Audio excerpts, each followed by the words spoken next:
Barely a year into the marriage, Song Chuan beat me so badly he deafened me in one ear. I fled to my hometown, determined to get a divorce. My mother tried to talk me out of it, saying, "How could it be that serious? He's not a madman, and where would you live if you left him?" I argued back, "Don't you worry, I'd rather die than end up back in this house." Those words came back to haunt me. She brought Song Chuan right to my doorstep, urging me to go back and make the marriage work. That night was the Mid-Autumn Festival. He locked me in the room and beat me to death with a steel rod. When I woke up again, I had gone back to the summer vacation after the high school entrance exams. When I came to, I was burning up with fever. A cool breeze drifted in through the broken window, clearing my head a little. Groping in the dark, I managed to pull myself up and fumbled for the old hemp cord connected to the light switch. The room was bathed in an orange glow.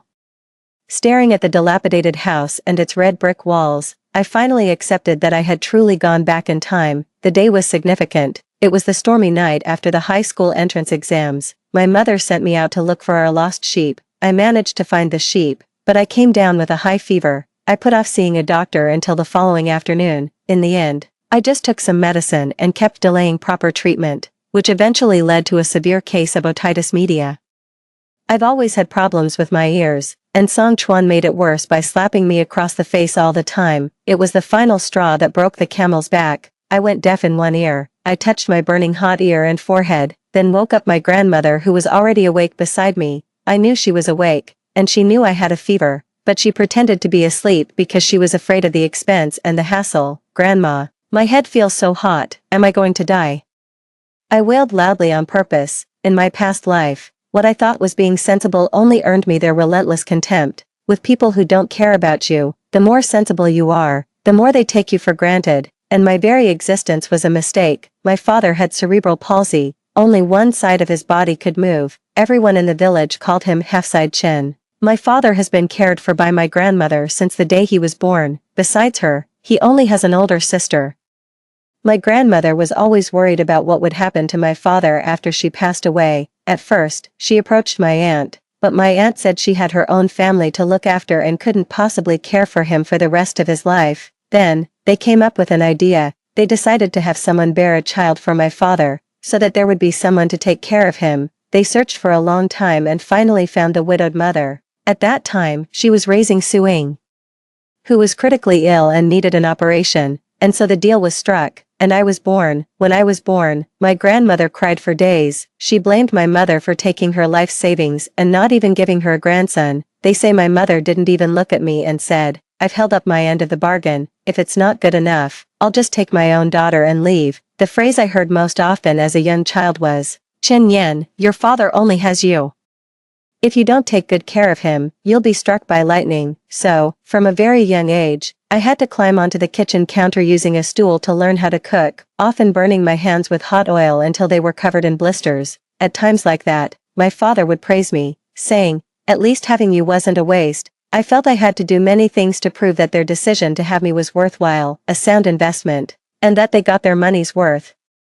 But Suing didn't have to, because Mom said she was already pitiful enough, having lost her real father. She said if it weren't for saving Suing, how could she have ever had me with a man like my father? As she said this, the look she gave me was filled with disgust. At that moment, I could only lower my head in shame, feeling utterly wretched, heartbroken that she despised me, and ashamed, feeling like I was the one who had ruined her life. They all had choices in this.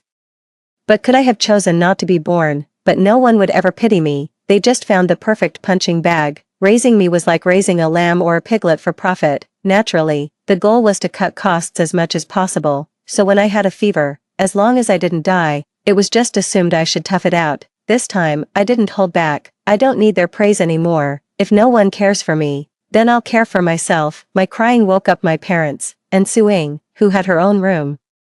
Mom pushed the door open, her face full of impatience, and scolded, "What are you wailing about? It's the middle of the night. If you don't sleep, nobody gets to sleep." She was just as cold and disdainful toward me as ever, but unlike before, I didn't feel hurt anymore. Just numb. I had only one thought in my mind. I must see a doctor and get my ears cured. I want to be a healthy person. I'm burning up and feel awful. "Mom, could you please take me to the doctor?" I had no money, so I had to beg her. "You got caught in a little rain and you're putting on this act. What are you even good for? A delicate lady's constitution with a servant girl's lot in life." Do you really think you'll die if you don't go to the doctor today? She stood right there in the doorway, venting her fury at me. Her torrent of abuse was really about her disgust for this house, which was already filthy and falling apart. I stood frozen, listening to her shrill voice. It was as if I weren't her daughter at all, but her sworn enemy, so, even if I begged them for help, it would be pointless. The dim light flickered as thunder rumbled outside, and the rain began to fall again. My vision was already growing hazy from the fever. I remembered the chronic otitis media that had plagued me for years, the constant discharge of yellowish fluid, the inflammation, the muffled hearing, and that putrid, foul smell. No, I couldn't let myself get that sick again. I got up, pulled on my coat, and fumbled under the bed for an umbrella. I pushed her aside and headed out. Where do you think you're going? Do I even matter to you as your mother? I'm going to see a doctor. My ear is burning up and it's unbearable. I opened my umbrella and walked out the door. Well, look here, Mr. Chen. This is your precious daughter putting on this act. Does it look like I've been mistreating her? I didn't listen any further. Grays occasionally dotted the mountain path.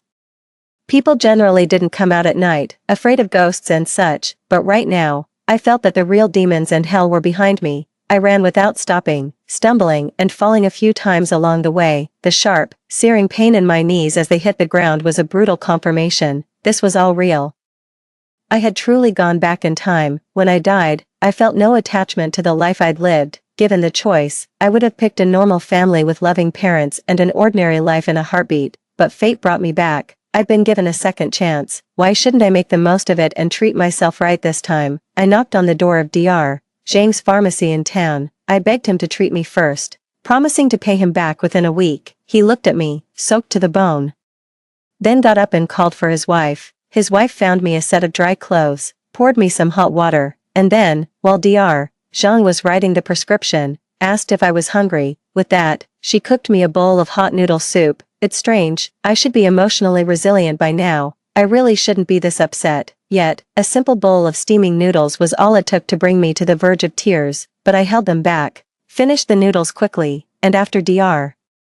Zhang prescribed medication and gave me an injection, I kept pressing for more details about my ear issue. He examined me thoroughly and told me it was only a minor infection, then prescribed some medication for it. Only then did my anxious heart finally settle. I stood up, bowed to the couple, and prepared to leave. Outside, the storm still raged, but I wasn't as afraid anymore. But Dr. Zhang's wife stopped me. She had prepared a room and insisted I stay the night and leave at daybreak, she said.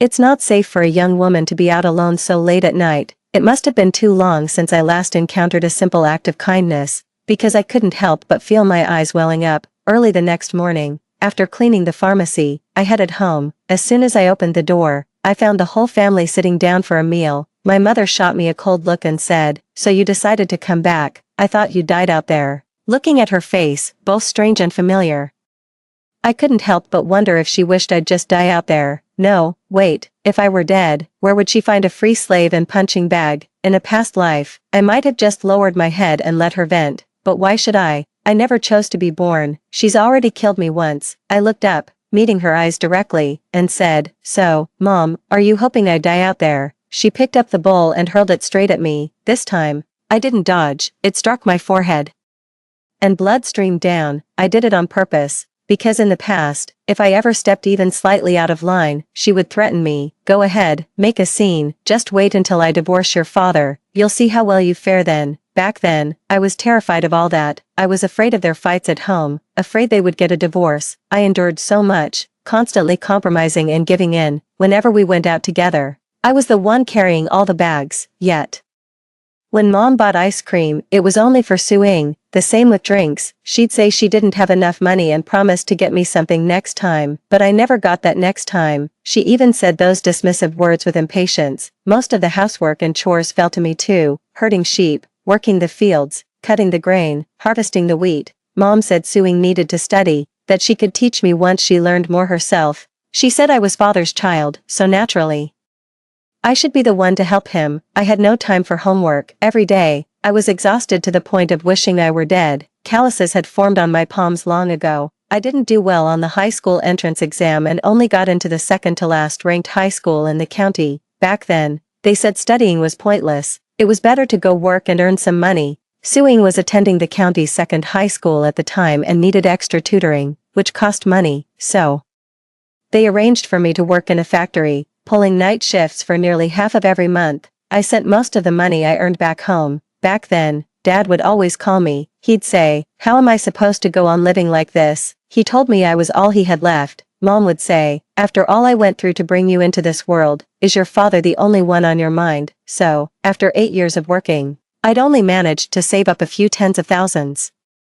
And I even gave that to them to fix up the house. Later on, my mother introduced me to that so-called good match, Song Chuan. I envied him for going to college, harboring an unconscious reverence for academic credentials. I thought to myself, how could someone with a university education ever be interested in a girl like me, who didn't even finish high school? So when he said he wanted to marry me, I was actually flattered and felt incredibly honored. Looking back now, I guess his reputation was already in tatters because of his violent temper. And that's why he settled for me. Only a girl like me, with no options and nowhere to turn, would be an easy target for him. My whole life has been such a farce, a complete joke from start to finish. So now I'm deliberately provoking my mother. Why should I bear this alone? Everyone in this family harbors resentment for each other. So why am I the only one who has to shoulder it all? Blood caked over my left eye.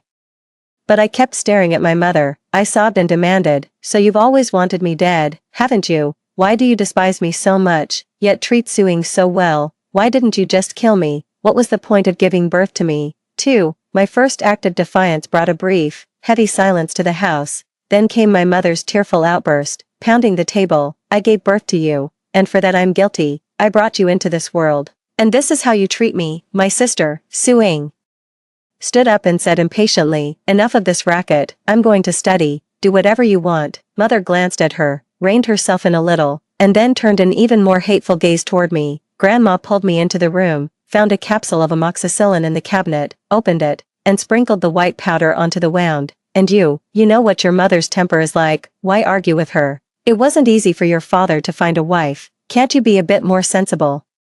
I didn't say a word, meeting her clouded eyes. She instinctively averted her gaze from mine. Only after she had left the room did my mother finally come in. For the first time, she was holding a carton of milk and a bag of bread. Usually, these were for Suing. Because she was in high school and needed the brain fuel, I wasn't considered worthy of having any. "You're my own child. Do you really think I don't want what's best for you? It's just, you know how things are with our family. If others don't understand me, surely you do." I didn't answer her. I just kept looking at her. She finally couldn't go on, her true colors showing, avoiding my gaze. She said, "You know as well as I do. With those grades, more schooling is pointless. I've supported you all these years. It's time you got a job." I pushed the milk and bread into her hands and said firmly, "I'm going to repeat the year. I'll take the exams again." She was stunned for a moment, then lashed out at me. "Repeat the year? And who's going to pay for that? You don't have the talent for it. Why force it? I don't want your money. I'll earn my own." "You'll earn your own. Where are you going to earn it? You think you can just do whatever you want." The next day, just like in my last life, the relative who was taking me to work came to pick me up by car. I struggled violently, pleading with my father. "Dad, don't you want me to support you in your old age? Please, let me go to school. I promise I'll take care of you. I'm begging you." He looked at my mother, then at me, before turning his head away with a sigh. "Chen Yen," he said, "this is fate. You just have to accept it." They shoved me into the car. As it started moving, I watched the trees outside the window recede into the distance. A wave of sorrow washed over me. If living a second life only meant repeating the same fate, then what was the point of this second chance? The relative driving the car was still trying to persuade me, an education isn't necessarily useful. "Look, some college graduates might not even earn as much as I do. He does earn a decent wage. I know that if he brings someone to the factory like this, the factory will give him half of that person's first 3 months' salary. He thinks education is useless, yet in his past life, he put his own son through graduate school. With the memories of 2 lifetimes colliding, a surge of power erupted within me. I'd rather die than live that life again. Seizing the moment when he wasn't looking, I flung the car door open and jumped out. Below was a slope, and I tumbled all the way down. Thankfully, the ground at the bottom was soft, but my knee was still scraped. Ignoring the pain, I scrambled to my feet and tried to run. My leap from the car terrified my father. He fumbled with his cane, stumbling toward me in a panic I'd never seen before. He shouted, "Chen Yen, are you trying to get yourself killed?" I looked up at him and said, "If you won't let me go to school, then I don't want it." 3. It was the first time my timid father ever raised his voice at my mother. He was even stammering, just let Chen Yen study if she wants to, what's the big deal? My mother was stunned at first, then a wave of fury washed over her. She kept pinching and slapping him, yelling, "Fine, it's all my fault, I'm the villain, and you two are the saints. If you're so good, then why don't you come up with the money? You have the nerve to yell at me, but not the ability to earn a decent living." I slowly climbed up, watched the whole farce, took a breath, and shouted, "I'll earn it myself, I'll make my own money. Is it okay if I don't use the family's funds?" Maybe it was because there were outsiders present, or maybe for some other reason. This time, she finally gave in a little and said, "Fine, figure it out yourself. Just don't come crying to me later." That relative finally left. I still had the whole summer ahead of me. Make money, earn it at all costs. I have my own 2 hands and feet, and I'm determined to carve out my own path. School starts in a little over 2 months. I need to earn enough for my tuition, books, and living expenses by then. It seems nearly impossible, but I still want to give it a shot. About 5 or 6 kilometers from my hometown, there's a scenic spot called Yunshan Mountain. Many people come specifically to watch the sunrise there. With the weather being this hot, there's bound to be a lot of people wanting to buy cold drinks and water on their way down the mountain. I went to ask Grandma for the old insulated backpack we used to sell ice cream from door to door. It had 2 layers to keep things cold. My mom overheard and came over, scolding me. "Where are you going to get the money to buy stock? Times are so hard for this family, and you want to waste what little we have. You're just daydreaming." Grandma avoided my gaze, sighed, and said, "Child, this is just fate, you have to accept it." If this was to be my fate, I'd rather it had never begun at all.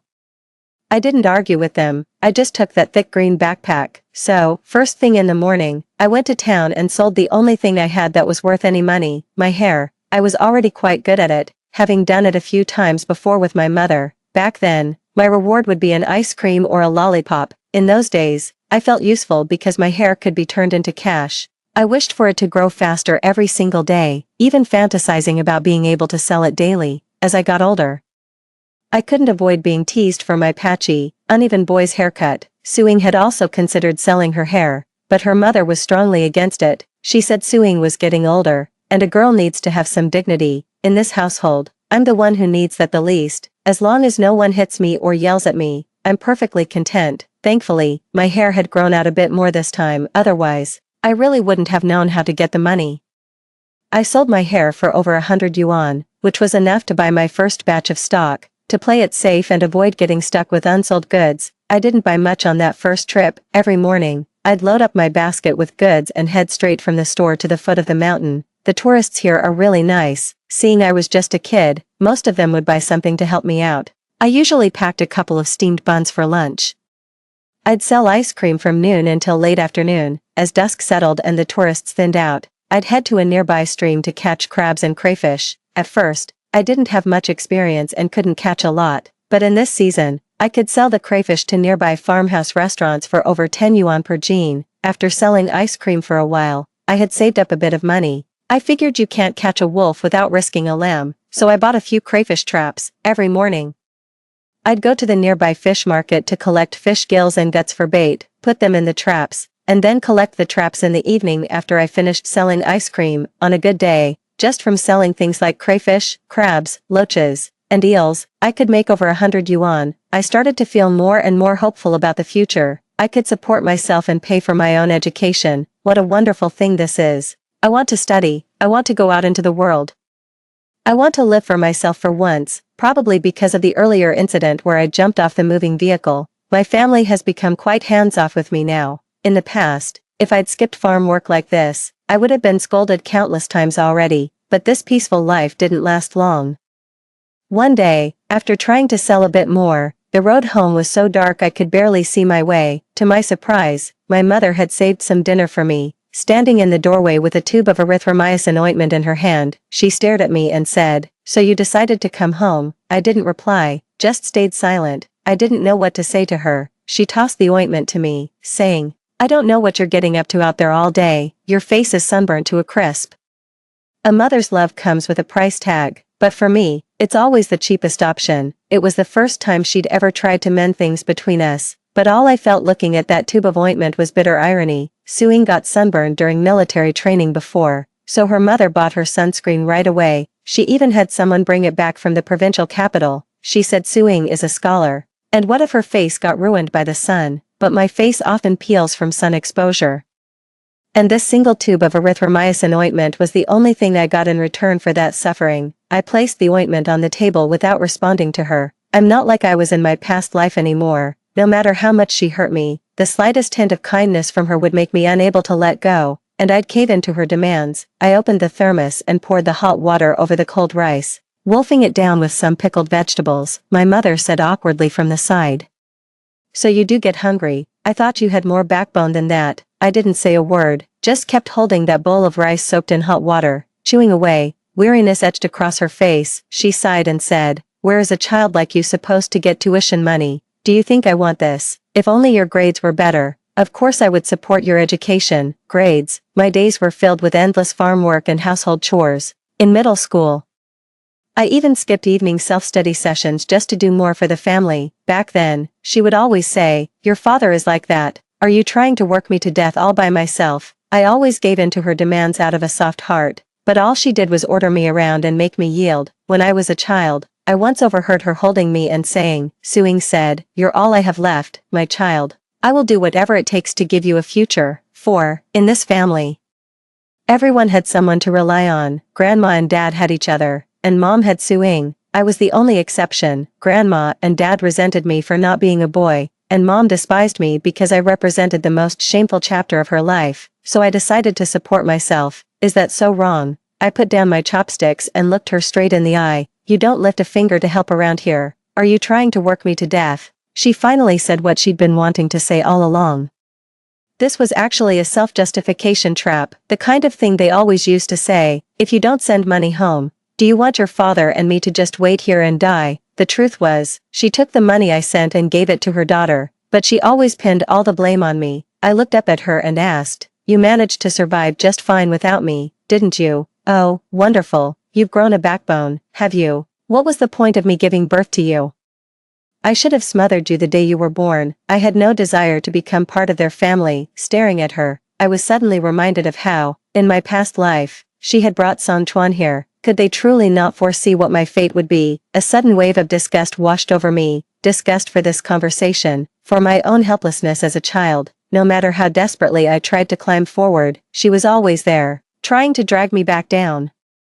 My eyes fell upon the sickle in the corner, and then upon my mother, her face twisted with rage. A single, desperate thought took hold. To end it all, I rushed over, grabbed the sickle, and pressed its blade against my throat. He shoved the handle into her hand and said, "It's not too late. If you hate me so much, why don't you just kill me? Go on, do it, do it, do it. Maybe that's the only real release I'll ever get." It had been sharpened recently for harvesting rice, so it was incredibly sharp. With just the lightest touch, it drew blood from my neck. My mother was so terrified her hands were trembling, and the look she gave me was even tinged with fear. The sickle clattered to the ground. Everyone in the room who had been pretending to sleep sat up. My father was about to scold me when he saw the blood on my neck. Chen Yen, what in the world are you doing? If something happened to you, what would I do? What would your father do?"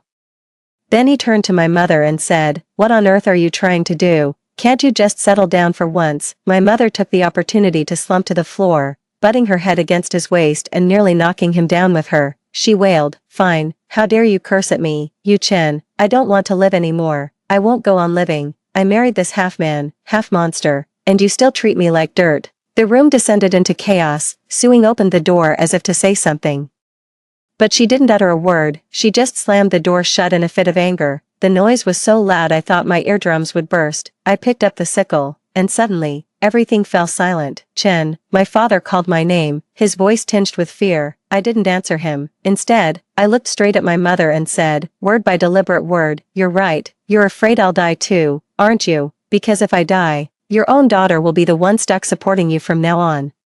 My words enraged her, and she was about to lash out at me again. I ignored her and pressed on. "So, you can't have it all. You can't have your cake and eat it too. Push me too far, and I promise you won't be the only one suffering in the end." 5. Clutching the sickle, I went back inside the house. I stared blankly at the moonlight outside the window. I don't know how much time passed before Grandma came in carrying a bowl of sweet soup with poached eggs.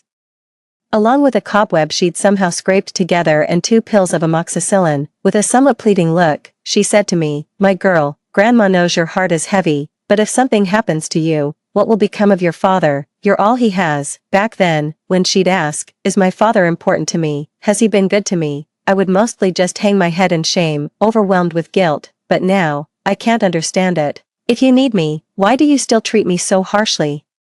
She was stunned for a moment, then flustered. She said, your father had no other choice." I didn't argue with her any further. I hastily ate the poached egg and sweet syrup and went to bed. I'm exhausted, completely worn out. Life went on as usual.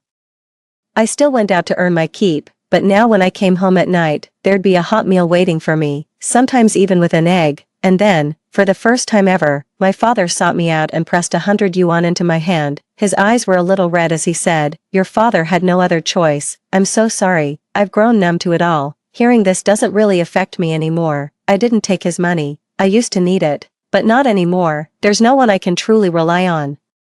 Thankfully, I still have myself." I was originally full of hope, but selling these things is too dependent on the weather. In the days that followed, the heavens weren't kind. It rained for several days straight. It suddenly occurred to me that in my past life, this rain lasted about half a month. Back then, I was in the factory and only got a few scraps of information from their phone calls. The thought of not being able to go out and earn money made me increasingly anxious. My mom and grandma, however, would often probe me, asking how much I had managed to make. I usually shot back, "Not much." "What, have you two finally come around? Are you going to support my studies now? With grades like yours, what's the point of more schooling? So if my grades improve, Mom, will you pay for it then? You know perfectly well how difficult things are at home. Are you trying to drive us to ruin?" The conversation ended there. She couldn't even be bothered to humor me.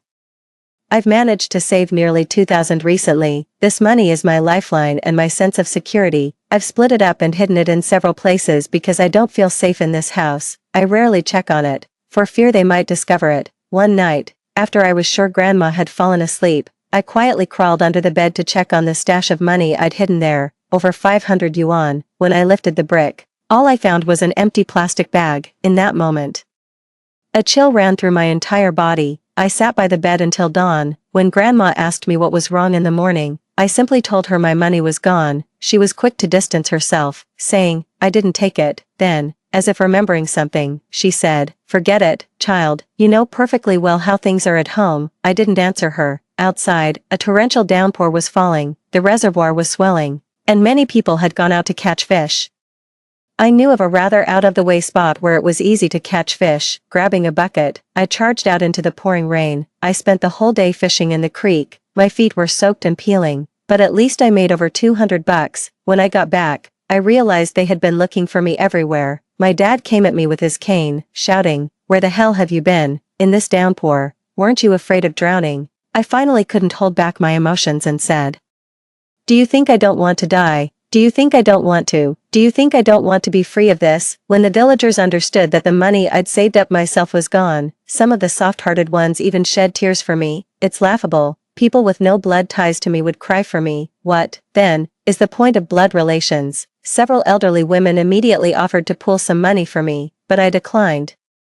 Everyone has their own struggles and their own families to look after. I walked home barefoot. My mother was out looking for me too, getting soaked in the rain. We looked at each other, and neither of us said a word, yet she couldn't hold back, and sank to the floor in tears. I walked past her without a word. I was so exhausted, I could barely speak. After a shower, I buried myself under the covers and fell asleep. When I woke up, there were 500 yuan on the bedside table. I looked at it, then gathered it all together. This money represents my blood, sweat, and tears, and it's also my hope. 6. Time flew by, and as soon as the new term began, I headed back to my repeat year with the money I'd earned tucked in my pocket. The repeat year was intense, leaving me no spare time to earn more. When the term started, I had about 3,000 on hand, but I didn't dare spend it recklessly. I needed to keep some capital to make money during the upcoming holidays. All my expenses come out of this, so I usually just have one meal at the cafeteria. In the morning, I bought some raw eggs when the school week started. I pour hot water over them to make egg drop soup and buy a steamed bun. That's enough nutrition. At noon, I get a meal with extra rice. I save the leftovers and soak them in hot water for a makeshift dinner in the afternoon. This way, I get to eat for all 3 meals and avoid getting sick from skipping food, which would just cost more money. I'm not the sharpest tool in the shed, and it's been a good while since I've cracked open a book. Getting started was really tough. I didn't even score as well on the first mock exam as I had before my rebirth, but this was the only path left for me, and I had no choice but to grit my teeth and keep going. Every day, I was the first to arrive in the classroom. At night, after returning to the dorm, I would study alone in the hallway. In the beginning, one of my roommates openly mocked me, saying, "I don't get it, you work so hard, so why are your grades still like this?" Words like that really sting, but having lived 2 lifetimes, people like them are just brief passers-by on my journey. I refuse to let them affect the course that lies ahead. I just replied to her very calmly, "Mind your own business, heaven helps those who help themselves." There were also many classmates willing to explain problems to me and encourage each other. My grades didn't skyrocket like in the novels I used to read, but they did get better with each passing exam. By the final few exams, my scores were good enough to get into one of the top 2 high schools in the entire county. When the high school entrance exam finally came, I even managed to just barely get into Nanchi High School, a place I had never even dreamed of attending. When I got into high school, my dad was overjoyed. He said, "I knew you'd make something of yourself, keep it up. And keep climbing that academic ladder for me." My mom just chimed in coolly from the side, "And the money, are you going to provide it?" Dad was stunned for a moment, then looked at me, his voice full of hopeful expectation. "High school has summer breaks too, right? You can work and earn money then, can't you?" There was no room for sadness anymore. I didn't have time to be sad. I needed so much time. Time to quickly save up for tuition and living expenses. Fortunately, I was quite frugal during my repeat year of study, and I worked as much as possible during winter and summer breaks. I managed to save up a bit of money. In this remote area, the rules were pretty lax. I got together with some of the top students from the repeat class, and we started a low-cost tutoring center in town. The truth is, it was just my family that was poor. Many families in town were doing alright. After offering a couple of trial lessons, we actually managed to get the center up and running. The classmates I ran the tutoring center with all came from modest backgrounds, so we all really valued this opportunity. For the 2-month summer period, we charged 800 yuan per student per month. In the county, other tutoring centers charged by the lesson, with the cheapest being 80 yuan per session. After proving our teaching ability through trial lessons, we quickly enrolled nearly 100 students. By the end of the summer, I had basically saved up enough to cover my high school expenses for 3 years. Since I was the one who fronted the money for the venue and handled hiring from the start, I got the biggest cut. My mom kept trying to find out how much I'd made. I just lied and said I was just working a regular job. I even got a classmate to cover for me, so she'd think I only had a couple $1,000 at most. I asked her why she didn't just ask Suing for the money. She shot back, "What makes you think you can compare yourself to Suing?" So, in her mind, I wasn't even worthy of being compared to Suing. As the start of the new school term drew closer, my mom grew more and more irritable. She'd say, "If you leave, who's going to do all the housework? Suying's school expenses are already high. And your dad's job as a doorman doesn't bring in much. My farming alone can't cover it." I shot back, "I haven't spent a dime of your money. What more do you want from me? Why don't you make Suing get a summer job too?" Suing, who had been silent the whole time, finally spoke up. She said, "You think everyone is like you. You're right. You're nothing like me." I retorted, refusing to back down. "After all, you're the one leeching off me. Who's the parasite? What exactly have I taken from you?" she cried, tears already welling up in her eyes. Looking at her face, rosy and well-nourished by our mother, I was suddenly reminded of the moment of my own demise. In this swamp of a family, to keep from sinking, they had all, without exception, chosen to climb out by stepping on my back. Before I could even say a word, my mother stepped forward, hand raised to strike me. I met her gaze without a trace of fear. Her hand never came down. "I don't rely on this family. I don't take anything from them, and I'm not afraid to die. What can anyone possibly do to me?" That conversation ended on a sour note. After the semester started, I moved into the school dormitory, so I came home even less, or basically, I hardly came back at all. One day, my grandmother came to the school to see me. She cried and cried, saying she felt she didn't have much time left, and she was afraid no one would look after my father after she was gone. Watching her, at her age, walk all those miles just to tell me this, I suddenly felt a pang of envy for my father. After all, there really was someone thinking of him with all her heart. I told her I could only guarantee my father's basic necessities of life, That's what the law requires. Anything beyond that is out of the question. My father needed me, yet he never fought for me or showed me the slightest bit of affection. I was like a tamed beast, having lost the instinct to love myself. I forged myself into a tonic to mend our broken family, until I was spent, reduced to nothing but dregs. They would only ever complain that I wasn't strong enough, that I wasn't capable enough. She wanted to say something more, but the words suddenly died on her lips. She simply took from her basket the chicken and duck eggs she had saved for me, along with some tangerines, and said, "You have real ability. I just hope you don't blame us, being born into this family. We couldn't offer you anything better. Nyen Nyen, my dear, you have a good heart. When this old woman dies, may she watch over you." I got her a car to take her home. She kept watching me, but I didn't turn back to look at her. I won't look back. I don't want to keep sacrificing myself for a shred of warmth. I've already died once. I owe nothing to any of them. The reason I chose to repeat the year is that I got into a very poor school from my first attempt at the high school entrance exam. I'm not naturally brilliant, so I need all the external help I can get. My tutoring business succeeded for two main reasons. First, our town was so remote that there were no proper tutoring services. Second, I managed to recruit the top students in every subject from across the whole town. As for the venue, I rented out the school cafeteria. The money I saved up was basically enough to cover all my expenses. Nanchi High School was located in the county seat, where the cost of living was much higher and the academic pressure was intense. Everyone was studying their hardest. My first exam results weren't great, but I wasn't discouraged. I was never the most naturally gifted person. As long as I kept pushing forward, I wanted to fight for my own future just once. Even if I didn't end up getting into a top-tier university, I would keep going. Every little step upward counts. I refused to believe I can't climb my way out. I had considered getting a tutor, but the cost was a bit steep, so I set my sights on the top students in my class. Tao Yen, who ranked first, was academically brilliant but came from a difficult financial background. Just like I did in middle school, she would get one meal at lunch and save half of it to eat with hot water in the evening. I approached her and told her I was willing to help with some living expenses, on the condition that she tutor me. After thinking it over, she told me I could ask her questions anytime, but she wouldn't accept any money. Of course, asking questions was fine, but I needed someone at my own level to guide me through the material. I told her I was serious, and that this was a fair exchange. She could use me as practice, and after graduation, she could even take on tutoring as a side job. And just like that, I had a private, high-quality tutor. Running the tutoring class taught me to leverage other strengths. I wasn't the smartest or most naturally gifted, so I let those who were guide me. She really had a system for studying. I followed her lead every day, and my grades improved rapidly, from the bottom of the class to average, and then even higher. We had a break once a month, and every time I went home, my parents would be arguing. On one hand, my father would praise my steadily improving grades. On the other, my mother worried that if I kept on this academic path, what would become of Suing?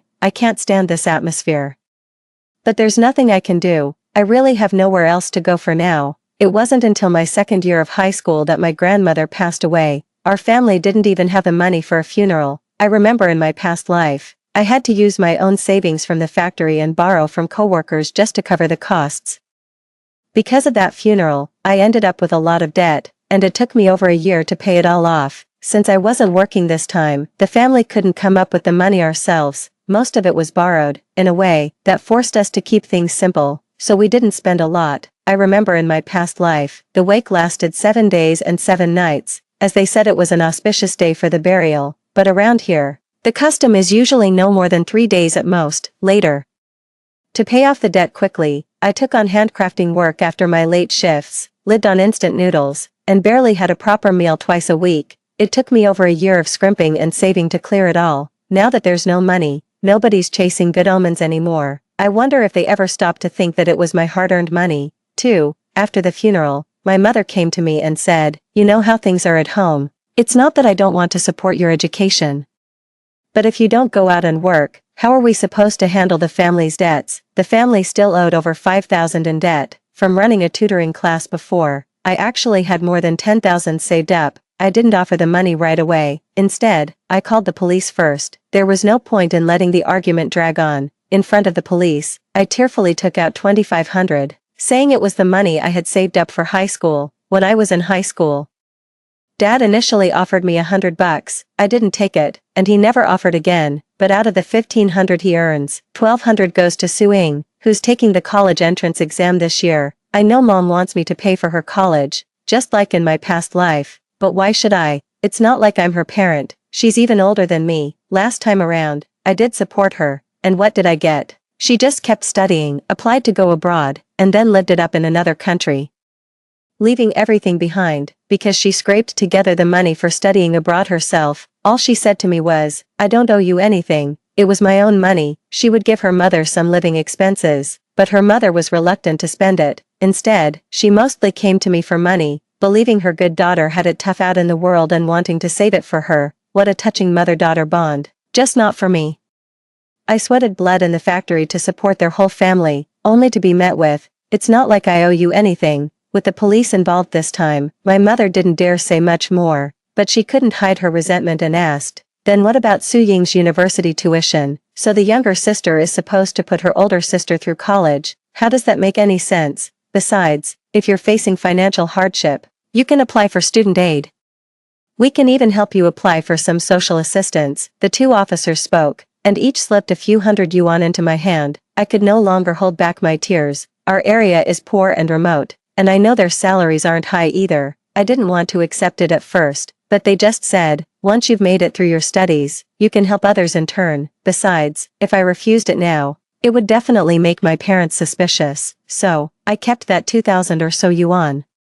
As for the rest of the money, I knew they could pay it back slowly, and my money still had its purpose. Throughout high school, I studied with Tao Yan's help while also scrimping and saving in every way I could. I'd buy socks, stockings, hats, and scarves wholesale and sell them on the sly in the girls' dorm. I even sold snacks occasionally. That's pretty much how I covered all my expenses during those years. Meanwhile, to save money, my sister chose to go to a teacher's college after her college entrance exams. Mom called me in tears, scolding me. "How could you be so heartless?" She said that's what sisters are for, to help each other out. I shot back, "And when has my sister ever helped me? Once your sister goes to university, do you really think she won't help you?" Her logic left me speechless. I replied with chilling calm, "Mom, you sold me off to Dad and Grandma to pay for my sister's medical bills a long time ago. Have you forgotten?" Then I hung up the phone before her rage could erupt. After the college entrance exam, my life didn't magically transform like in those novels I used to read, where the protagonist effortlessly gets into Tsinghua or Peking University, but I managed to get into a 211 university through my own hard work, and I was perfectly content with that. With the money I had left, I went to the city where I had worked in my previous life and found that lottery shop I remembered. Back then, their scratch-off tickets had paid out a 2 million yuan jackpot. I was so envious back then that I would buy a ticket every holiday, hoping for the same luck. Sadly, the most I ever won was 100 yuan. I remember it perfectly. It was the second week after the college entrance exams. I didn't know which ticket it was, so I decided to buy every single scratch-off they had in the store that day. Luckily, their stock was low. A few $1,000 cleared them out. I spent the whole afternoon scratching, one ticket after another, searching meticulously. My hands were trembling when I finally uncovered the winner. With the ski mask I'd prepared in advance, I went and collected the prize money. With part of the money, I seized the opportunity before property prices skyrocketed and bought a prime location apartment in the city center. I worked with an agent to secure the maximum possible mortgage, aiming to preserve as much of my capital as I could. With another portion, I invested in stocks I was confident would rise, setting aside only a small amount for living expenses. Just as I had anticipated, I cashed out my stocks at their peak, securing a substantial sum of money. My knowledge of what followed is limited. My perspective wasn't very broad when I died, so I don't know much about the rest. I found a job I actually liked based on my qualifications and settled into the daily routine. After Suing graduated, she became a teacher in the county. My mother moved there to cook for her. As for my father, I found him a spot in a nursing home and paid for his care. I hardly ever visited him. My mother, however, was in constant contact, pushing me to help pay for Su Ying's apartment. She kept prying into my income. I just said quietly, "Then I'll go and make a scene at Su Ying's school with a banner. You don't want to be the reason she loses her job, do you?" She was afraid of causing collateral damage. And sure enough, she never contacted me again. It seems like I've sorted everything out, and I should be happy, but I'm not. I'm still carrying those memories with me. Because of my rebirth, I can't even be completely honest with my therapist. That was until my mother reached out again.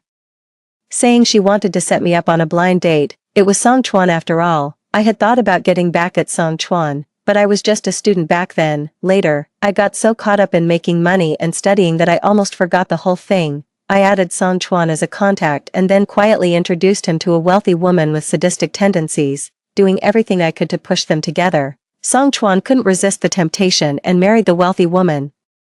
The next time I heard about him was on the news. He had been tortured and killed by suffocation. The scene was horrific. In a daze, I remembered the blows from the clubs. On Mid-Autumn Festival, a day for family reunion, I begged him relentlessly in that house, only to be met with beating after beating. I wonder if he feels the pain now. 2. I've had a few relationships, most of which fizzled out without going anywhere. For a long time, I didn't know what to do with myself.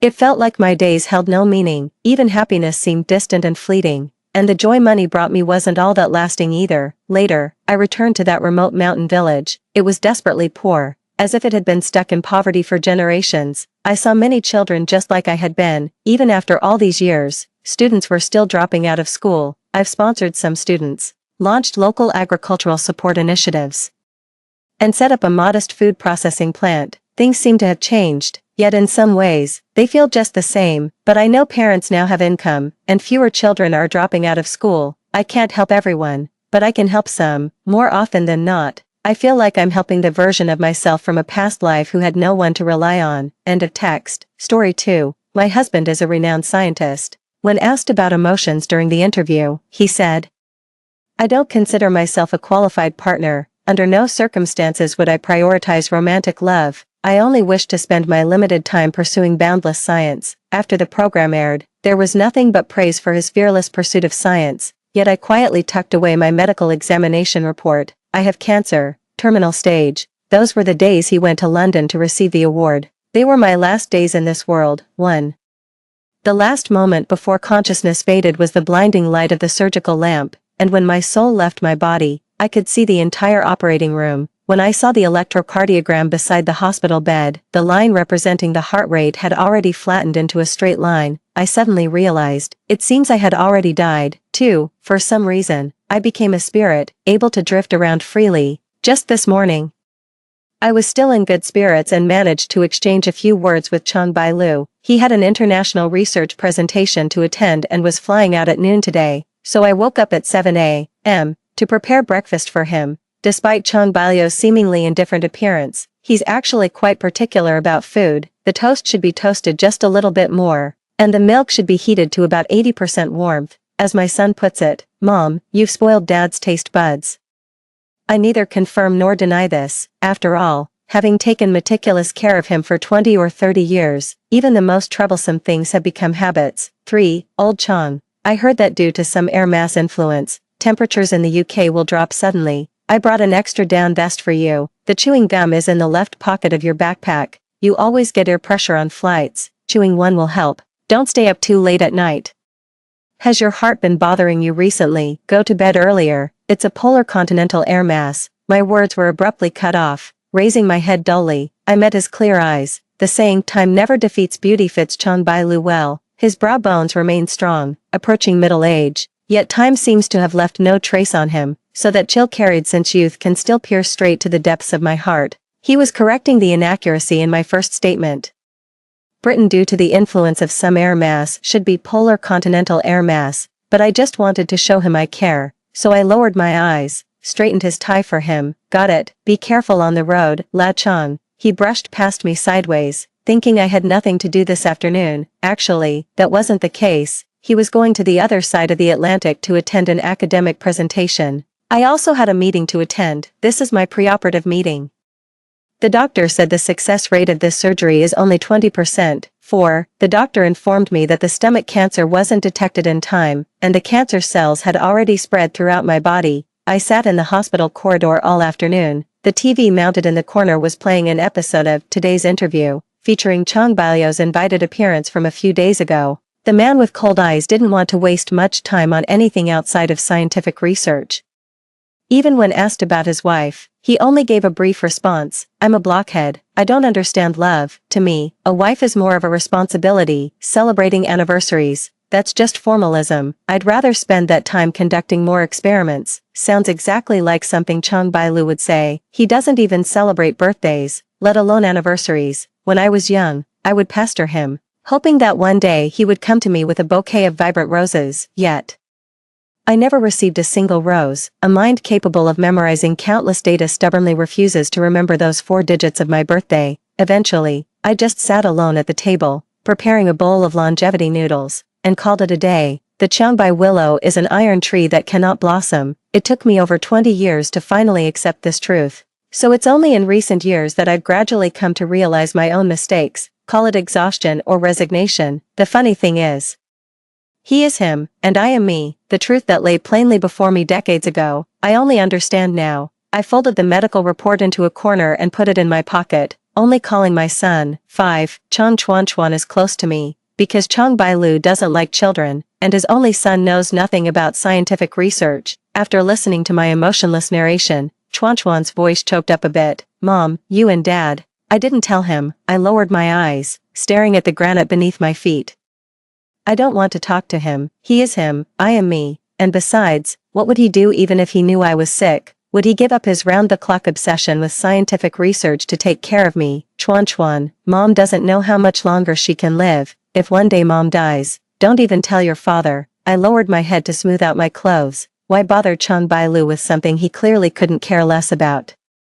Okay, Chang Chuan responded on the other end of the phone. Mom, to be honest, Dad never deserved it in the first place. He truly didn't deserve someone as good as you. 6. My spirit drifted through the hospital corridor, seeing the doctor walk out of the operating room and shake his head regretfully. Chang Chuan collapsed crying by my hospital bed. He had brought me to the hospital since noon, waiting outside the operating room until evening.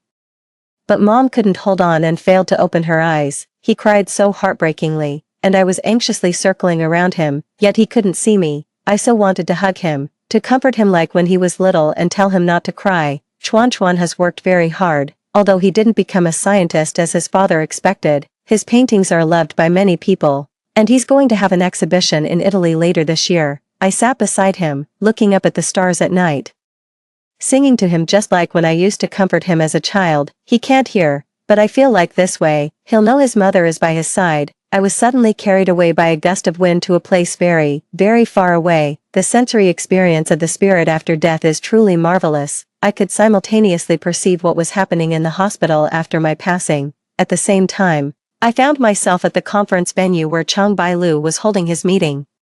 His meeting was supposed to last for 7 days. The man in a tailored suit effortlessly became the center of attention in the room. Young, handsome, with a resume that could be described as unprecedented and unmatched. To be honest, Chang Bailu has probably been the center of attention since childhood. During university, the number of girls who liked him was as countless as fish in the river. In those days, when traditional values still held some sway, there were girls who openly pursued him right to his dormitory building. Every time he looks at people with that icy, distant gaze, wearing the most ordinary white shirt, textbooks tucked under his arm, looking down at others with restrained aloofness. Sorry, I don't like you. Yet his words were exceptionally merciless. The so-called popularity that many men proudly flaunt was nothing but pure annoyance to him. Back then, he had won national scholarships so frequently it became routine.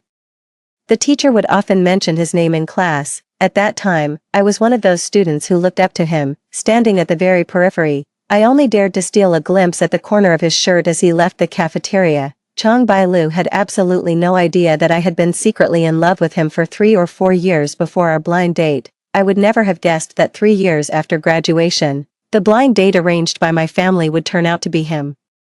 I won't have someone I like. This is what Chang Bailu said to me when we first met. If I had to say what I like, it would be conducting experiments, calculations, basically anything that doesn't involve people. He slightly furrowed his brows, yet even that couldn't diminish his striking handsomeness. He articulated himself concisely and clearly. We're not talking about love, we're just making sure there's an heir. Do you understand? Actually, back then, Chang Bailu made it very clear. It was me who thought I could accept it, me who chose to be with him. I always thought there would be plenty of time, that one day his clear, candid gaze would linger on me. I always thought he would come to like me. Should I call it overestimating myself? Basing my day and night efforts on that so-called affection born of familiarity, my spirit drifted to his side. watching him converse solemnly with the scholar across from him. The man was tall in stature, aloof yet elegant. Am I being quite foolish? My hands in my pockets, I looked at him. They say that people with high IQs see ordinary people the way ordinary people see fools. Meanwhile, my remains were loaded into the hearse. The academic conference was bustling with noise and excitement. Old Chang, do you think I'm quite foolish? 7. Chang Bailu took a photo of the London nightscape with his phone and sent it to me. Of course, I could never reply again. Chang Chuan truly never told his father about my death. Even the obituary posted from my WeChat account was blocked from Chang Bailu. This is fine. I bothered him too much when I was alive, and I'm afraid even after death I'd still trouble him by making him change his flight ticket. Besides, I don't think he wanted to see me for any last meeting. The night view in London was quite beautiful, but for some reason, that day he stared at his phone for a long time on the windy balcony. When I leaned over to look, I suddenly realized that in the past, I would always reply to his messages almost instantly. When he used to go abroad for business trips, he would casually send me a few photos, and I'd reply with memes I saved from Chuan, a thumbs up, or 2 thumbs up with awesome written on them. This time, he waited for a long time, but I didn't reply. Teacher Chang, it's drizzling outside again. Come back quickly, don't catch a cold. A young woman's voice sounded behind him. It was his student. In academic circles, some things were tacitly understood. The girl moved closer with familiarity, attempting to drape a coat over him, but he pushed her away. 8. Fish and chips. Disgusting. Chang Bailu sent me pictures of the restaurant. My remains were pushed into the cremation furnace. It's raining again. Chang Bailu sent me the view outside his hotel window. Friends and family attended my funeral ceremony. Tonight's results will be announced. Returning on tomorrow's flight, Chang Bailu stood on the podium, surrounded by cameras pointing at him. I managed to somewhat understand with my broken English. His achievement seems to have added another brilliant stroke to the canvas of human progress. He, standing under the spotlight, never fails to shine brilliantly in his field of expertise. I think this is why I've loved him for so many years, but it was me who loved him, not him loving me. In the drizzling rain of April, as the ashes were laid to rest beside a square tombstone, I finally understood this truth. 9. That night after the meeting ended, when Chang Bailu called me 3 times without getting through, he changed his flight to the early morning. On the plane, he kept frowning, his face colder than usual. But it makes sense, for so many years I've been at his beck and call. So suddenly being unreachable must feel strange to him, actually. I used to pick him up at the airport every time he returned to the country, and I would always arrive 1 or 2 hours early, waiting for him at the airport. These are also habits. One simply can't bear to let their beloved suffer, so I always do my utmost to ensure his life is comfortable. But this time, he had to walk alone through the nearly empty airport terminal, then hail an overpriced taxi at 4 or 5 in the morning. When he got home at 6 a.m., he knocked first, but no one answered. He unlocked the door with his fingerprint and pushed it open. The house was empty. Everything remains as it was when he left, the pool spotless, the dining table bare, except, my frequently worn slippers are also placed at the Genken entrance. He unbuttons his coat, left unchanged in his hurried departure, pacing through the unlit house, round after round, bedroom, balcony, bathroom. Finally, he pulled out the washing machine door. Finding nothing, he paused and took out his phone to call me. After a long wait, only a busy tone, he took a deep breath and swiped his thumb to another number on the list, Chuan's. The relationship between father and son was actually quite strained even before Chuan came of age. Over the years, Chuan only came home to see me, never intending to acknowledge his father. Chang Bailu maintained that attitude too, immersed in academia, essentially saying don't let him raise the child. He was absent during the most crucial stage of his son's growth, so his son has always spoken to him in a harsh tone. What do you want? Where's your mom? Both spoke in aggressive tones, but Chuan paused momentarily, then came a strange laugh, an indescribable feeling, murmuring the words again, where's my mom? My mom left. Left to where? The furrow between Chang Bailu's brows deepened as the morning light happened to fall precisely between them. I heard my son's voice on the phone suddenly turn pale with realization. Not about where she went. Mom has passed away. Dad. 10. A long silence stretched across both ends of the phone call. From my angle, I could see Chang Bailu's knuckles turning white as she gripped the phone, still making crude jokes like some delinquent at your age. A lecturing tone. Didn't take it seriously, apparently, in Chang Bailu's perception. Something like me dying without even notifying him about the funeral wouldn't occur. Chuan fell silent on the other end of the line. then after a long pause, let out a scoff with a tone of resignation. Dad, I haven't joked with you once since 6th grade. After Chuan Chuan hung up, the phone emitted a beeping sound. I found it very strange. Chang Bailu seemed frozen in place, standing there still holding the phone in that position. Slowly, he sat down on the sofa at home.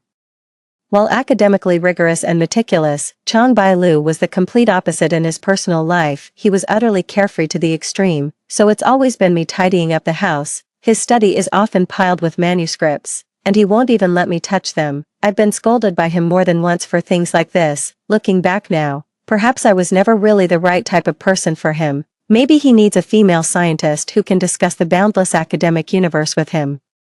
Not some third-rate magazine editor who only knows how to wash sofa covers until they fade and doesn't even know what a polar air mass is. Light slowly seeped into the room. I saw him tracing the lace on the sofa cover, the dust-gathered lace. He kept kneading it over and over. 11. The door at home was opened. Chang Bailu suddenly turned his head to look, with such a forceful movement that I feared he might twist his neck. As it turned out, standing outside the door was Chuan Chuan, who jiggled the keys in his hand. Dad, good timing. Where did Mom keep the ID card and household register before? We need to go to the police station. Chang Bailu stopped rubbing her lace-trimmed knuckles, frozen in place. Cancel her household registration. In the cabinet below the TV, I keep some personal documents belonging to both me and Chang Bailu. He tends to toss such things around carelessly, including medals from major awards, so I always carefully store them for him. He personally doesn't care about these things, but I always delight in gently running my fingers over them. What's the point? He didn't understand why I was happy about him winning the award, so I just smiled and held his arm. Because you're my husband, of course I'm happy when you win an award. When I was younger, I still had moments where I would cling to him and act spoiled. Later, as time passed, I'd become much more restrained. Chang Bailu was clutching our marriage certificates, refusing to let go. The photo on the marriage certificate didn't turn out well either. After all, there wasn't even a hint of a smile on his lips. While I was grinning as if it were a grand wedding meant for me alone, Chuan Chuan found my ID card and turned to see Chang Bailu holding those 2 crimson booklets, staring blankly at nothing in particular. Dad, don't worry, now that Mom's gone, your marital relationship with her is automatically dissolved. You're no longer her husband. Never will be again. Happy now. You're free to pursue romantic relationships with those young female students you mentor. This was clearly spoken with a sarcastic, confrontational tone. In the past, Chang Bailu would have lost his temper upon hearing his son speak like this, but this time, he remained silent for a long while, or rather, he had been absent-minded for quite some time. He just slowly got up and then took the trench coat hanging on the sofa. I'll go with you. 12. Along the way, neither of them said a word. To be honest, I've actually wondered what expression Chang Bailu would have after my death. He'd probably just say oh or got it, then immediately return to his grand research dedicated to humanity. He doesn't love me, this fact, I know, so my departure was likely just an interlude to him, neither big nor small, like a pebble tossed into a lake. He actually personally handled canceling my household registration. I don't know whether to thank him for sentimentality or not. Witnessing the cancellation of my own household registration was quite a unique experience. Chuan Chuan submitted some documents, while Chang Bailu sat waiting on a chair in the nearby lobby. Even so, he stood out remarkably, his emerald green overcoat like a solitary pine tree in the world, making him the one I could always spot in a crowd. I couldn't tell what he was thinking. Those dark eyes quietly reflected the bustling crowd passing by. Just like that, Chuan Chuan filled out my household registration cancellation form, and the staff confirmed it from the other side of the window. When it was handed back, there was already a new stamp on the household register, cancelled. Chang Bailu just stared at those 2 words, for a long, long time, so long that Chuan Chuan snatched it back from his father's hands. I'll come get my mother's belongings in a few days. Who told you to take them? Chang Bailu, who hadn't spoken for a long time, sounded much hoarser. I'm her son, can't I take it? I'm still her husband. You're full of shit. After Chuan Chuan said this, both of them stopped. In truth, Chang Bailu was still standing there, but I felt as if all his strength had been drained away in an instant. He closed his eyes briefly, then said slowly, your mother never told me she was ill. Yeah, Chuan Chuan nodded. What's the damn use of telling you? Chuan Chuan snatched away the household register stamped with cancelled, leaving Chang Bailu standing alone at the police station entrance. Truth is, I always knew, Chang Bailu was just passing through. Trying to melt someone like him was impossible. He is always rational, always aloof. under the scorching sun. He turned and walked down the street filled with cicada songs. 13. I thought Chang Bai-lu would attend to his unfinished research topics after returning, yet he just stood there blankly from the moment he entered the foyer, just spacing out. For example, standing in front of that handmade model I placed in the entryway for over 30 minutes. This model was brought back from Melbourne, but I could never get the last piece to fit correctly. He held me in his arms and called me silly. Then effortlessly assembled it in no time, like sitting on the sofa, staring at the aloe vera we raised together, until the sun had set. The aloe vera was a folk remedy I got from the traditional Chinese medicine clinic near our door. Back when my skin was always acting up, I'd often stare at him enviously, poking him and asking why his skin could be so flawless. Most of the time, he'd dodge me with a look of disdain. Sometimes, he would take my finger and give it a gentle bite. When night fell, he wouldn't turn on the lights, sitting alone in the dim living room. I think, in my absence, he might still feel somewhat unaccustomed. After all, I've taken care of him for so many years, and after all, Lin Wanjun will always leave a light on for Chang Bai-lu to come home to. At 1 in the morning, he finally made his move. After a cold shower, he burrowed under the blankets, the night sky hanging high above. Chang Bai-lu's routine was actually extremely regular. Staying up past midnight was rare for him, yet he still seemed unable to sleep. He abruptly sat up in bed. The moon hangs high. He got out of bed and walked to the balcony. The small cucumber and pepper plants I bargained for with the market vendor hadn't been watered for days. Looking wilted, he squatted down and sprinkled some water on them with a nearby watering can. As he watered, his hand trembled slightly. Only a few lights remained in the residential area at night. Suddenly, a dog started barking, its cries merging into a desolate loneliness. 14. I couldn't go anywhere these days. I could only drift around Chang Bai-lu. Surprisingly, Chang Bai-lu, who hadn't slept all night, cleaned up the house the next day. The school, the company, and students all called him, but he didn't respond much. Each time, just a faint utterance. I've recently been widowed. Thinking of my 20-plus years with Chang Bai-lu, his behavior after my death is something I can't comprehend. He wouldn't shed a single tear after my death. This I've known all along. He said he wouldn't invest emotions in anything outside of research, and that's exactly it. Honestly, I believe he'd be the first among those close to me to move past the grief of my passing. He probably wouldn't even feel sad that I'm gone. His indifference runs bone deep, almost carrying a cruel divinity.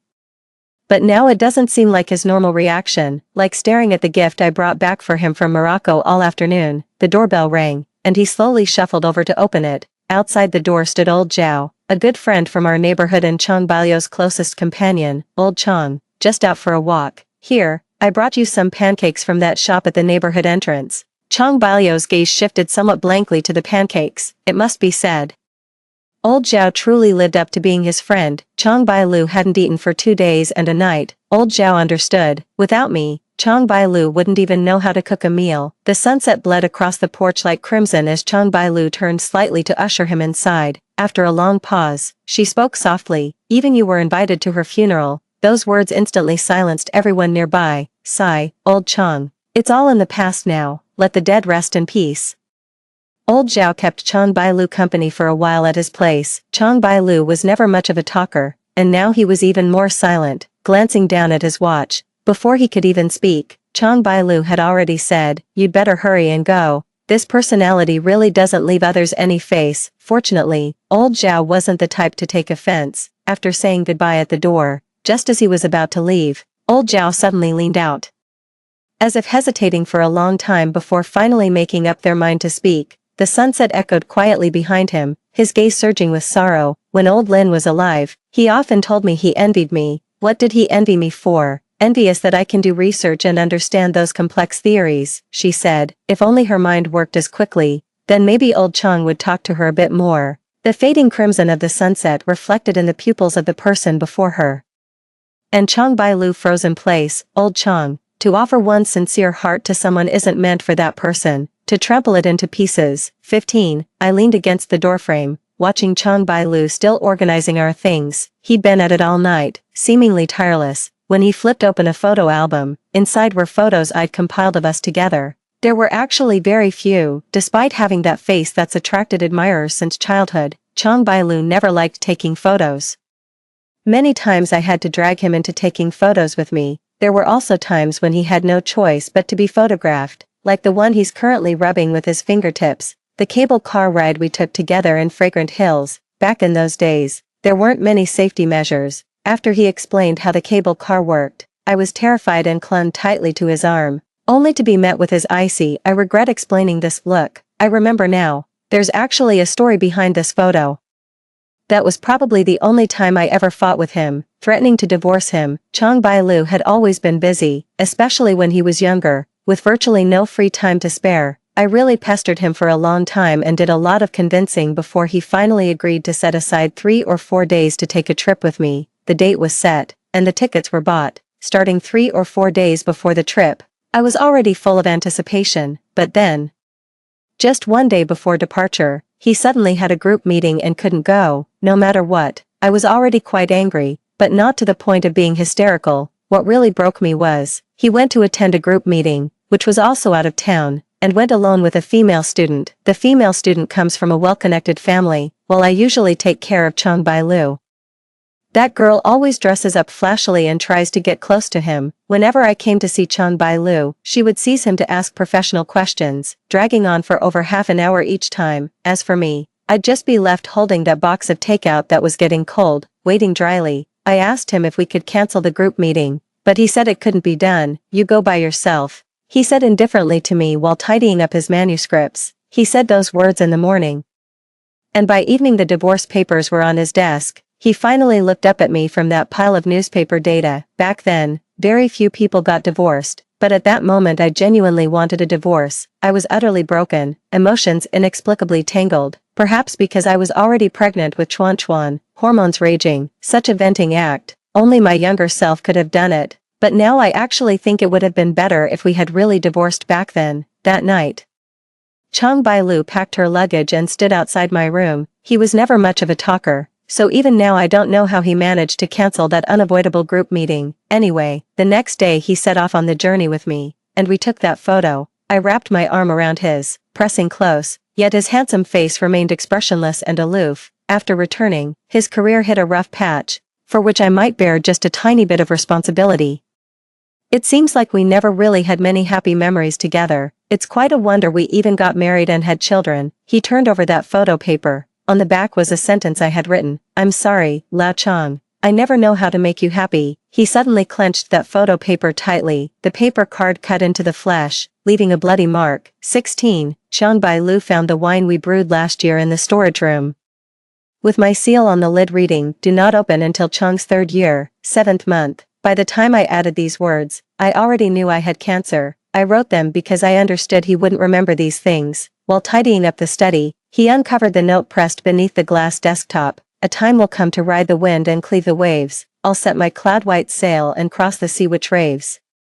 It was something I wrote for him when his project hit a snag and the team was running around in circles. The only support I could offer was preparing 3 meals a day, water at the perfect temperature in the early hours, and these quietly hidden words of encouragement tucked beneath his books. "The lotus seed and red bean soup I made still sits quietly in the fridge." He dislikes bitter flavors and refused to eat it unless the lotus hearts were removed. I coaxed him with a smile. All right.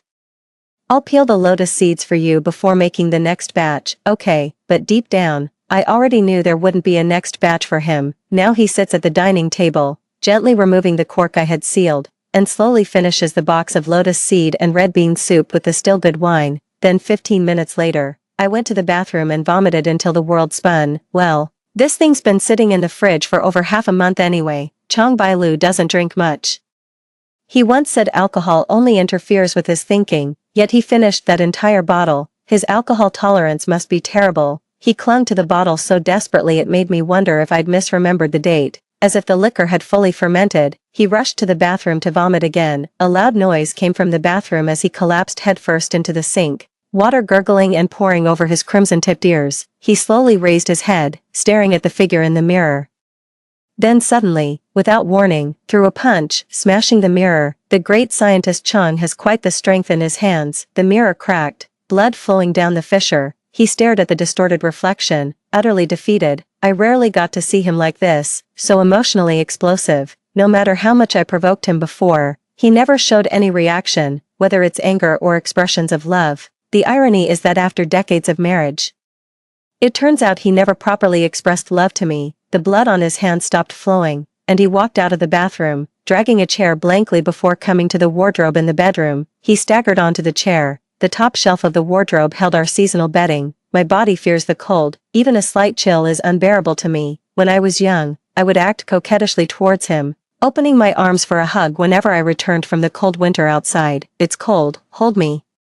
He refused outright. "Buy a blanket." Later I bought a blanket, and no longer needed his embrace. Yes, when did I start losing that warmth? I can't remember. That blanket is still hidden in the cupboard, and I wrap myself in it every winter. So this was what he was looking for. He tugged at a corner of it, then he lost his balance. The entire person tumbled down along with the tightly gripped blanket. It made a loud noise, but he seemed unresponsive. After a long pause, he just tightly clutched my blanket, as if it was the only thing left in his hands. He seemed unable to stand up properly, so he slowly pulled the blanket and curled up in a corner of the sofa. He wrapped himself in the blanket. Perhaps the drunken frenzy should have subsided by now. Having not slept for 3 days and vomited all the food he ate, he closed his eyes briefly. Someone who shouldn't feel cold was now wrapping the blanket so tightly around himself.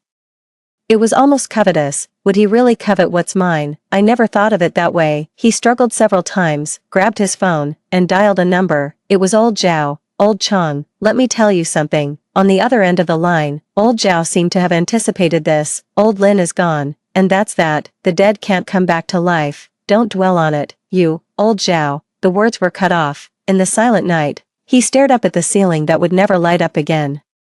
Asked the person on the other end of the phone, "Old Zhao, does she hate me now?" After I died, he didn't shed a single tear, but why now again, holding my belongings, crying like this? 17, Chong Bailu and Chuan Chuan got into a fight over the ownership of my belongings. They ended up in the hospital. Several relatives and friends arrived, with Chuan Chuan being held back while shouting at Chong Bailu, "What right do you have to keep my mother's things? Have you ever cared for me since I was a child? Have you ever fulfilled your responsibilities as a father? Just because you don't want to be disturbed, just because you're a great scientist, yes, you contribute to humanity, how idealistic you are, how noble. So, I don't matter, mom doesn't matter, and now she's gone. How dare you take mom's things from me too?" Chong Bailu was pinned down by old Zhao. Unable to utter a single word in the end, he wiped the blood from the corner of his mouth. In just a few days, he had changed completely, losing weight so rapidly. The summer wind swirled through the hospital corridor as his son shouted angrily behind him, and old Zhao patted his shoulder. All right, you've come this far, old Chong, who can you blame now?" A rather neutral statement. Chong Bailu coughed twice. "I never thought, so light. Light enough to be extinguished in the melody of the summer breeze. The corridor of the summer ward stretches endlessly. He surely doesn't know. I'm floating right before him." He clutched his chest tightly, as if unaware why it ached so deeply. "I never thought I'd lose her." 18, the suffering one became Chong Bailu, while the one seeking liberation became me. I don't know what people become after death, nor do I know how long I must drift. I can do nothing but watch Chong Bailu day after day. This man who carried such weight in my life for decades, I never want to see him again after his death. Chong Bailu tidied up both the house and himself, shaving the stubble accumulated over days and restyling his hair. Time had always favored him so. The light streaming into the bathroom illuminated his profile. Even in his disheveled state, he remained effortlessly handsome, exuding a distinct charm. He bought a plane ticket and flew alone to Italy to secretly visit Chuan Chuan's exhibition. This must be the first time Chuan Chuan, now grown up, is seeing his own painting. When Chuan Chuan was very young, he would cry over everything. Whenever he had academic work to do and found it bothersome, he'd just leave Chuan Chuan for me and Grandma to take care of. As Chuan Chuan grew older and started school, he became completely unwilling to engage with him, disappointed that his son hadn't inherited any of his mathematical talent, despite being a professor himself. He refused to explain even a single problem to Chuan Chuan, so now, standing before this enormous floor-to-ceiling painting, what exactly is going through his mind as he gazes up at it? He stayed alone in the exhibition hall until sunset, then left quietly as if he had never been there. He also visited my grave, where he's always been a man of few words when it comes to me, so he and the photo on my tombstone stared at each other from day to night. When leaving, he reached out to touch my photo but withdrew his hand. The photo was chosen by Chuan Chuan, where I'm forever smiling gently. Back home, he took a shower and changed into the clothes I had insisted on buying him for the new year. He slowly took out the sleeping pills from the bedside drawer. These days, he couldn't sleep at all without sleeping pills, so he asked the doctor to prescribe some. He stared at the box of sleeping pills in his hand for a long time, in the empty and silent room.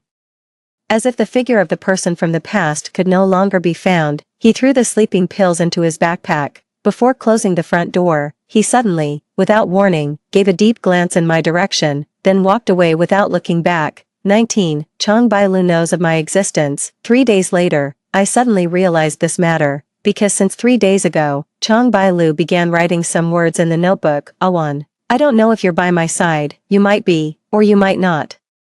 But what I can be certain of is, if that experimental direction wasn't wrong, you'll definitely be able to see these words. What do you mean? I blinked my eyes as Chong Bai-lu boarded the green train at that moment. This rumbling machine ceaselessly advanced towards the snow country. The destination on the ticket was Russia. Green shadows sway like wind beyond the window. As he put pen to paper, I gradually realized something deeply unsettling. If we say that souls exist after death, which is my current state, then logically speaking, everyone would become a soul after death. But why do I only see myself? Why do I exist? Why am I the only one who exists? What exactly am I? If I became a ghost, why can't I see other ghosts? Could it be that, am I the only ghost in this world? Once this question arises, I realize how much I took everything before for granted.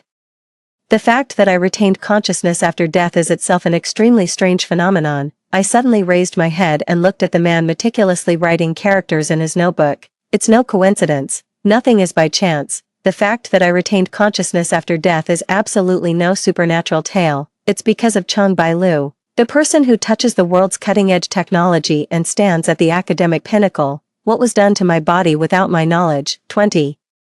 The universe follows the law of causality. The law of entropy tells us that the universe moves from order to disorder, and time only flows forward. Flowers bloom only to wither, and the dead can never return. The train rumbled along as Chong Bai-lu leaned against the carriage. His hand kept writing in the notebook. How ridiculous, Awan. I once dismissed the theory of cosmic retrogression with contempt.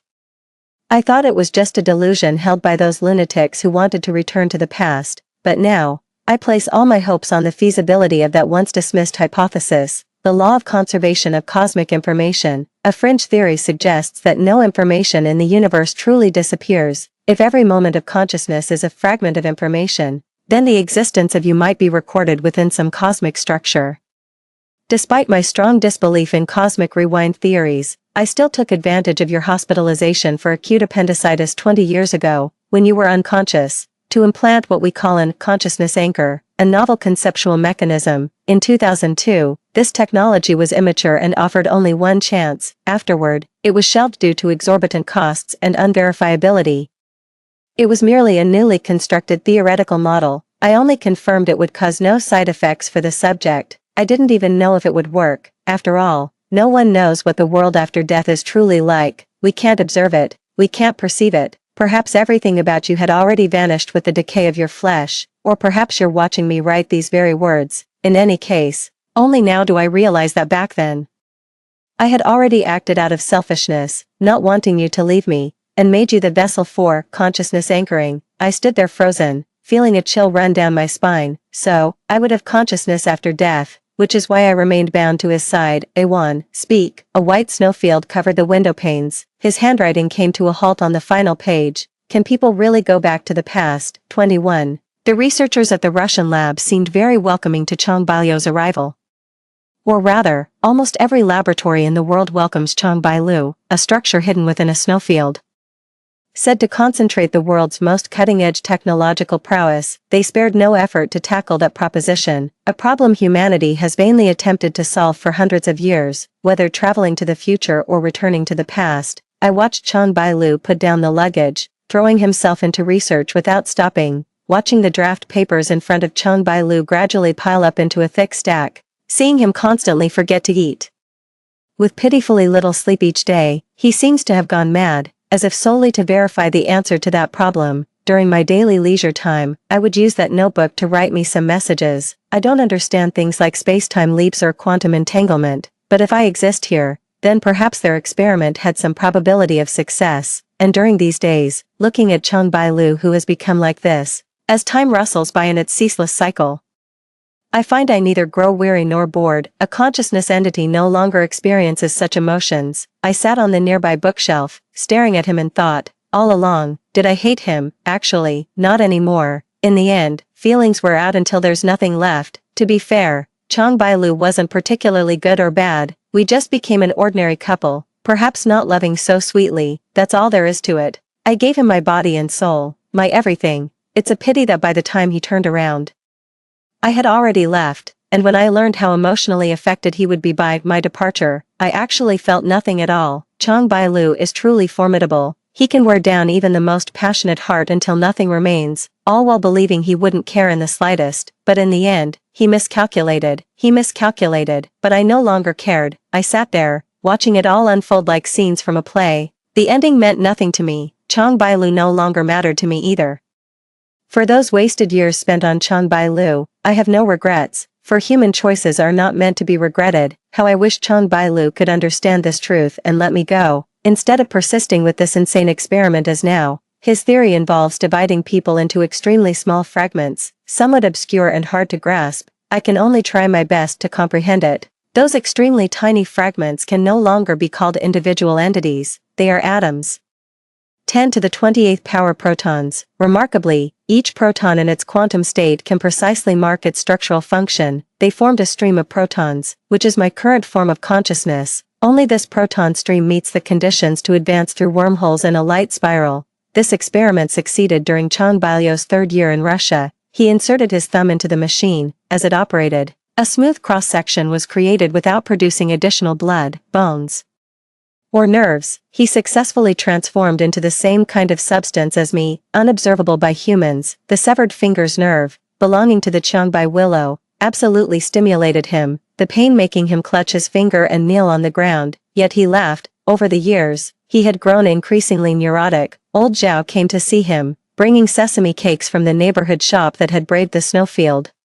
Staring at the man before him whose hair had grown long enough to be tied up, old Zhao just let out a sigh. Old Chang, without old Lin, fewer and fewer people can keep you in check. I don't think my existence brings anything to Chang Bailu. All I can do is offer him a cup of hot tea when he's tired. Is this cup of hot tea important? If old Zhao could answer my question, he'd definitely grab my shoulders and nod saying it's important. The experiment entered its second phase.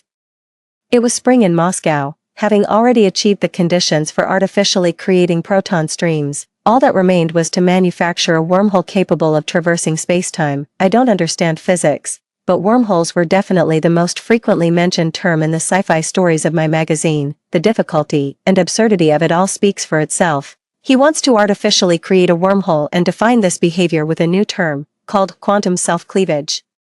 I looked at the words he wrote in his notebook. Under high machine pressure, low temperature, and high-frequency electromagnetic fields, locally perturb the stable vacuum, use guiding devices to force nonlinear fluctuations in the vacuum state. Space points are extracted from their original causal chains, thereby cleaving into two coherent entrances. It doesn't tunnel through space but reconfigures the topological structure of local space. I can pronounce Chinese characters, but when they're combined, I can't quite understand them. In short, based on his proposed quantum fluctuation theory, a vacuum isn't completely empty but contains spontaneous generation and annihilation of virtual particles. Within extremely short timeframes, energy fluctuations appear in space, under specific conditions. These minute fluctuations can be artificially amplified or manipulated to form a wormhole entrance that tears open the fabric of space.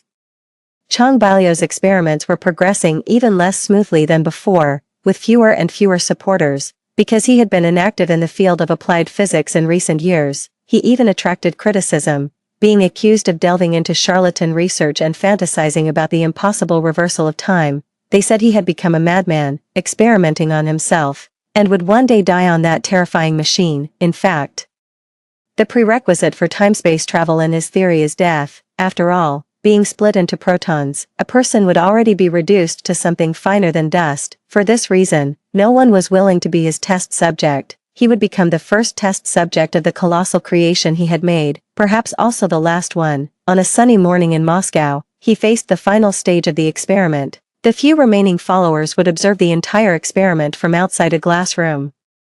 As he lay inside that somewhat eerie silver vortex titanium box, the machine started up. and no one knew whether it would slice him into countless invisible fragments, or perhaps it could truly take him through time. Maybe it's both. The buzzing sound of operation filled my ears. Regardless of his condition, I soon reacted. I felt pulled by something, a kind of resonance, a vortex. I spun with its motion yet felt no dizziness. I couldn't perceive it, yet knew that version of myself was fluid.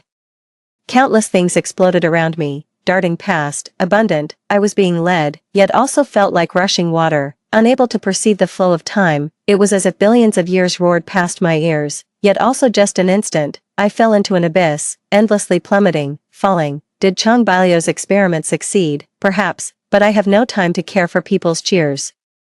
No time to consider how great he is, or what changes the future will bring. I see that I cannot see those whirlpools. I hear that I cannot hear those whispers. Until my vision was filled with light, I opened my eyes. The spring breeze brushed by. Light streamed through the library window as the page of poetry journal in my hand turned. Someone by my side is tugging at my sleeve. A1. Today it's Senior Chang's turn to be the teaching assistant. If we go late, we probably won't get seats. 22.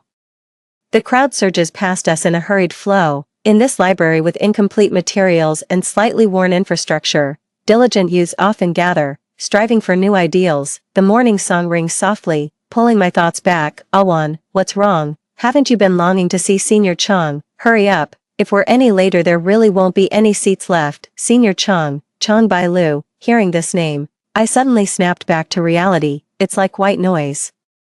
Gentle yet impossible to ignore. But this time, I noticed one thing, quite intuitively. Upon hearing this name, my first instinct was to avoid it. I don't love Chang Bailu anymore. So many years, I've clearly missed him for so many years, accompanied him for so long that we built a family together, so long that we became each other's daily support, even family. In every day and night when my heart was stirred by him, I was lost in thought.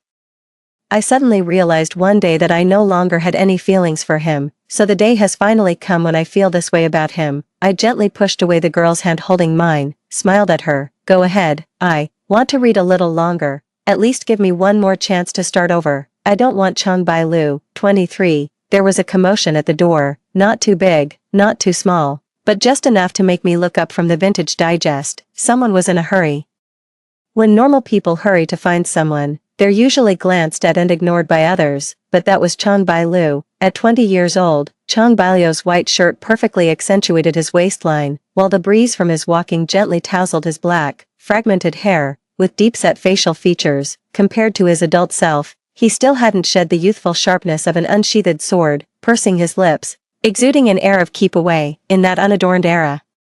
He walked as if he were a model straight out of a fashion magazine, drawing everyone's gaze toward him. I hid my face behind the book, hoping not to be noticed. Unfortunately, he walked straight toward me. He grabbed my wrist and tried to kiss me. I raised my hand and slapped him. These two things probably happened within 2 seconds, causing a small but noticeable gasp from the onlookers. His face was slapped so hard that it twisted to one side.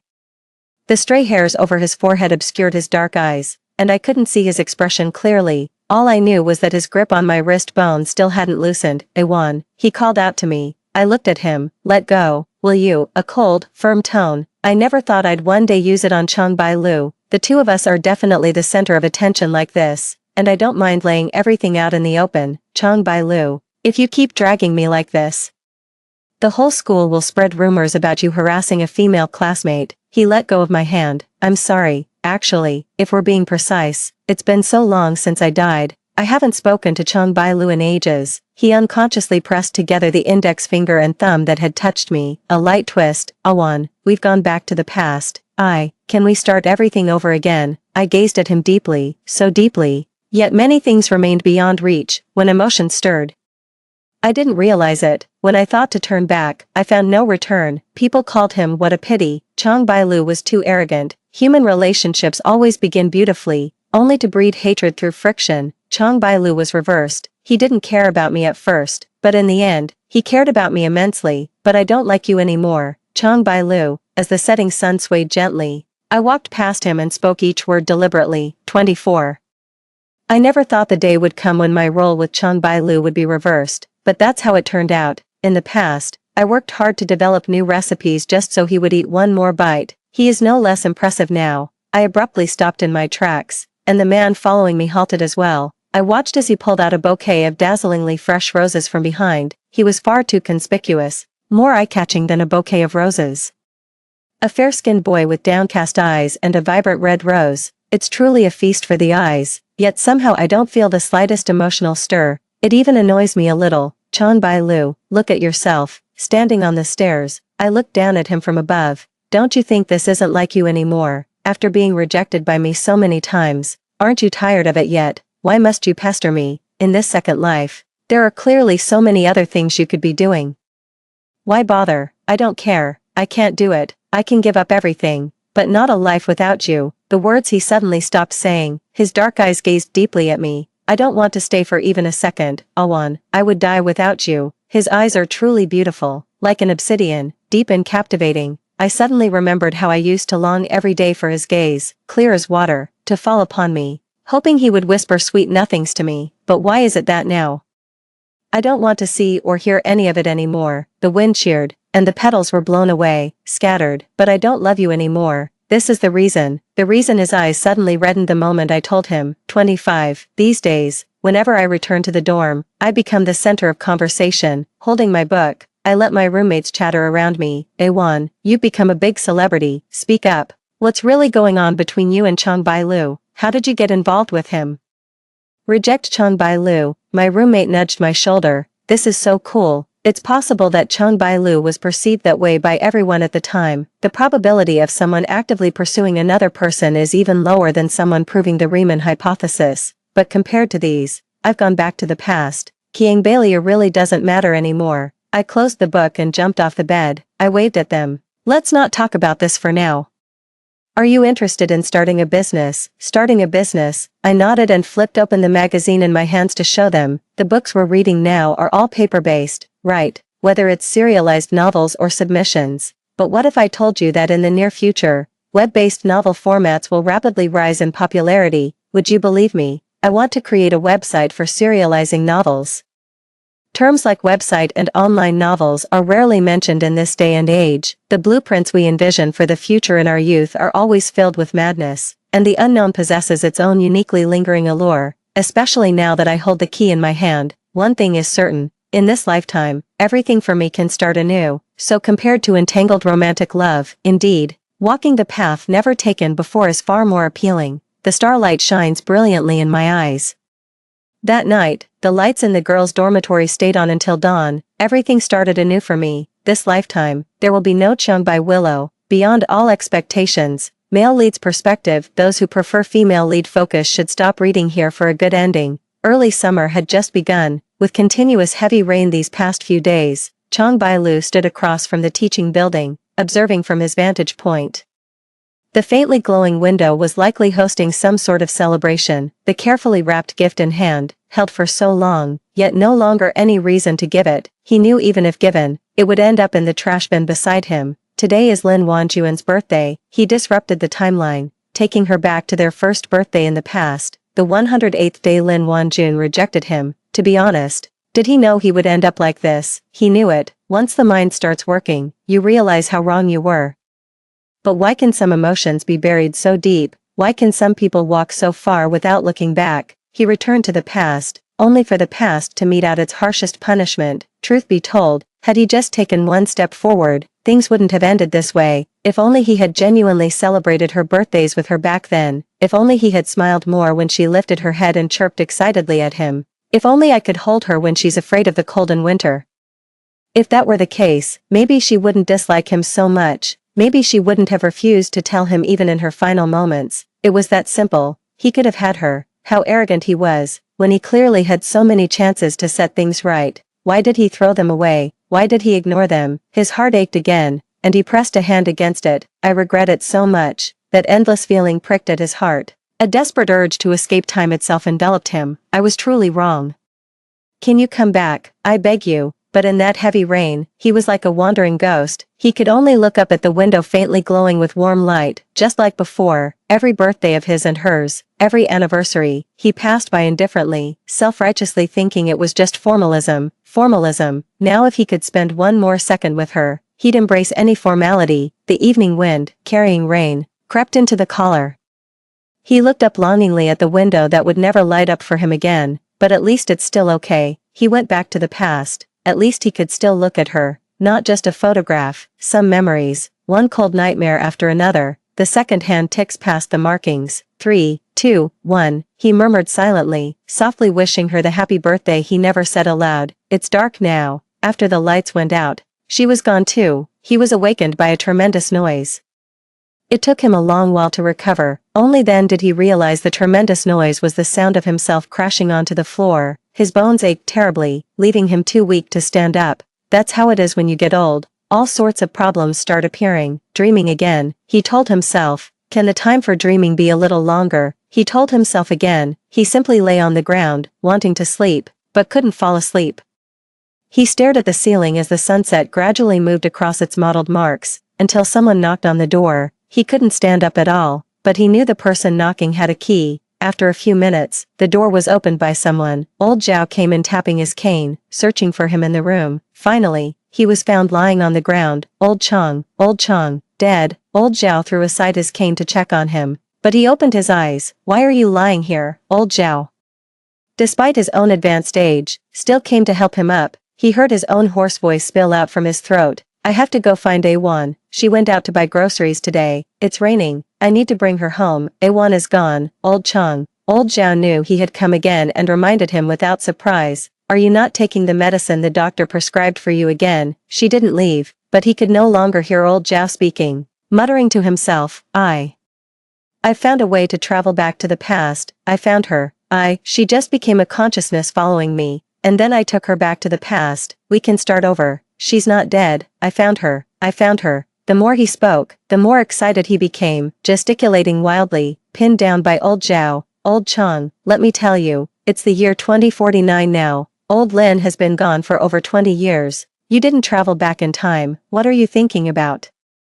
Modern physics generally considers time as merely information. The past never truly existed. We can never travel through time. You can never go back to the past. He gripped the old man's shoulders across from him. How could you not understand? Chang Bailu suddenly went limp as if drained of strength, staring at him with cloudy eyes. Chang Bailu shook his head, saying no, I've clearly found a way to return to the past. Yes, dreaming is your method of traveling back, Old Chang.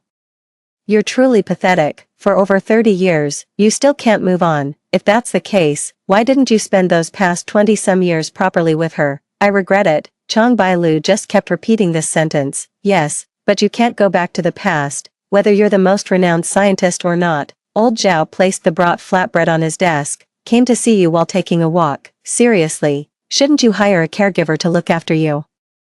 You're not getting any younger either, Old Chang. The door closed as Chang Bailu sat in the rocking chair, staring at that bowl of baked cakes. He was growing increasingly fond of prolonged silences, yet thoughts revolve with the summer light. It seems he could see again, seeing that summer from over a decade ago, woven by cicada songs. Awan rushed excitedly through the door, shaking the bag in hand. Old Chang, there's a new pancake stall opened downstairs in our neighborhood. Try it. Is it good?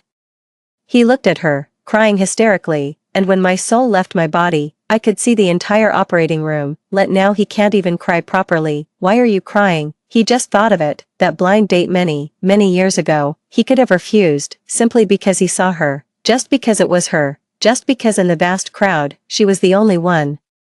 Made him raise his eyes. The end. Story 2. The day the village was swallowed up by the flood, Qin Yanli and I were separated by the flood. Many years later, we met again. I never married in my life. While he had a large family with children and grandchildren, I then learned that he had let go of my hand in the flood that year. It was to go back and save his first love, Su Hui, in order to get rid of the marriage contract with me.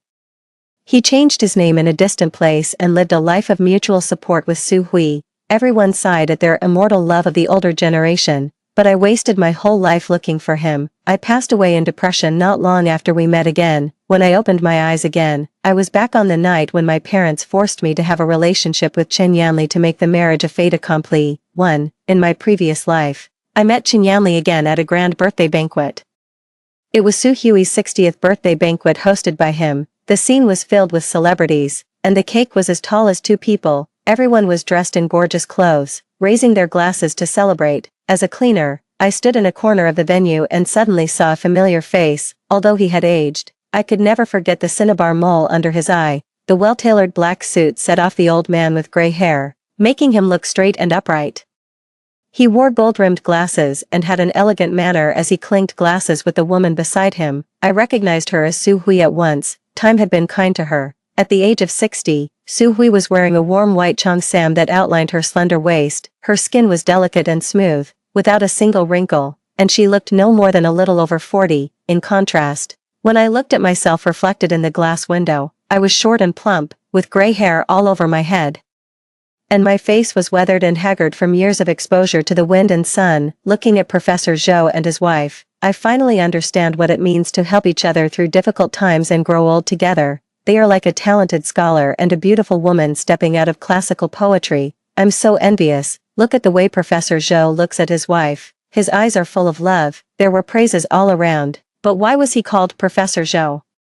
He was clearly Qin Yanli, whom I had been looking for 40 years. I walked onto the stage with trembling steps. It was only when I grabbed his hand that I knew it wasn't an illusion. Yanli, I'm Sui Yan. I've been looking for you for a long, long time. Hot tears fell. The familiar yet strange eyes under the gold-rimmed glasses froze for a moment, and then he roughly pushed my hand away. He took 2 steps back and frowned tightly. Who are you? I don't know you.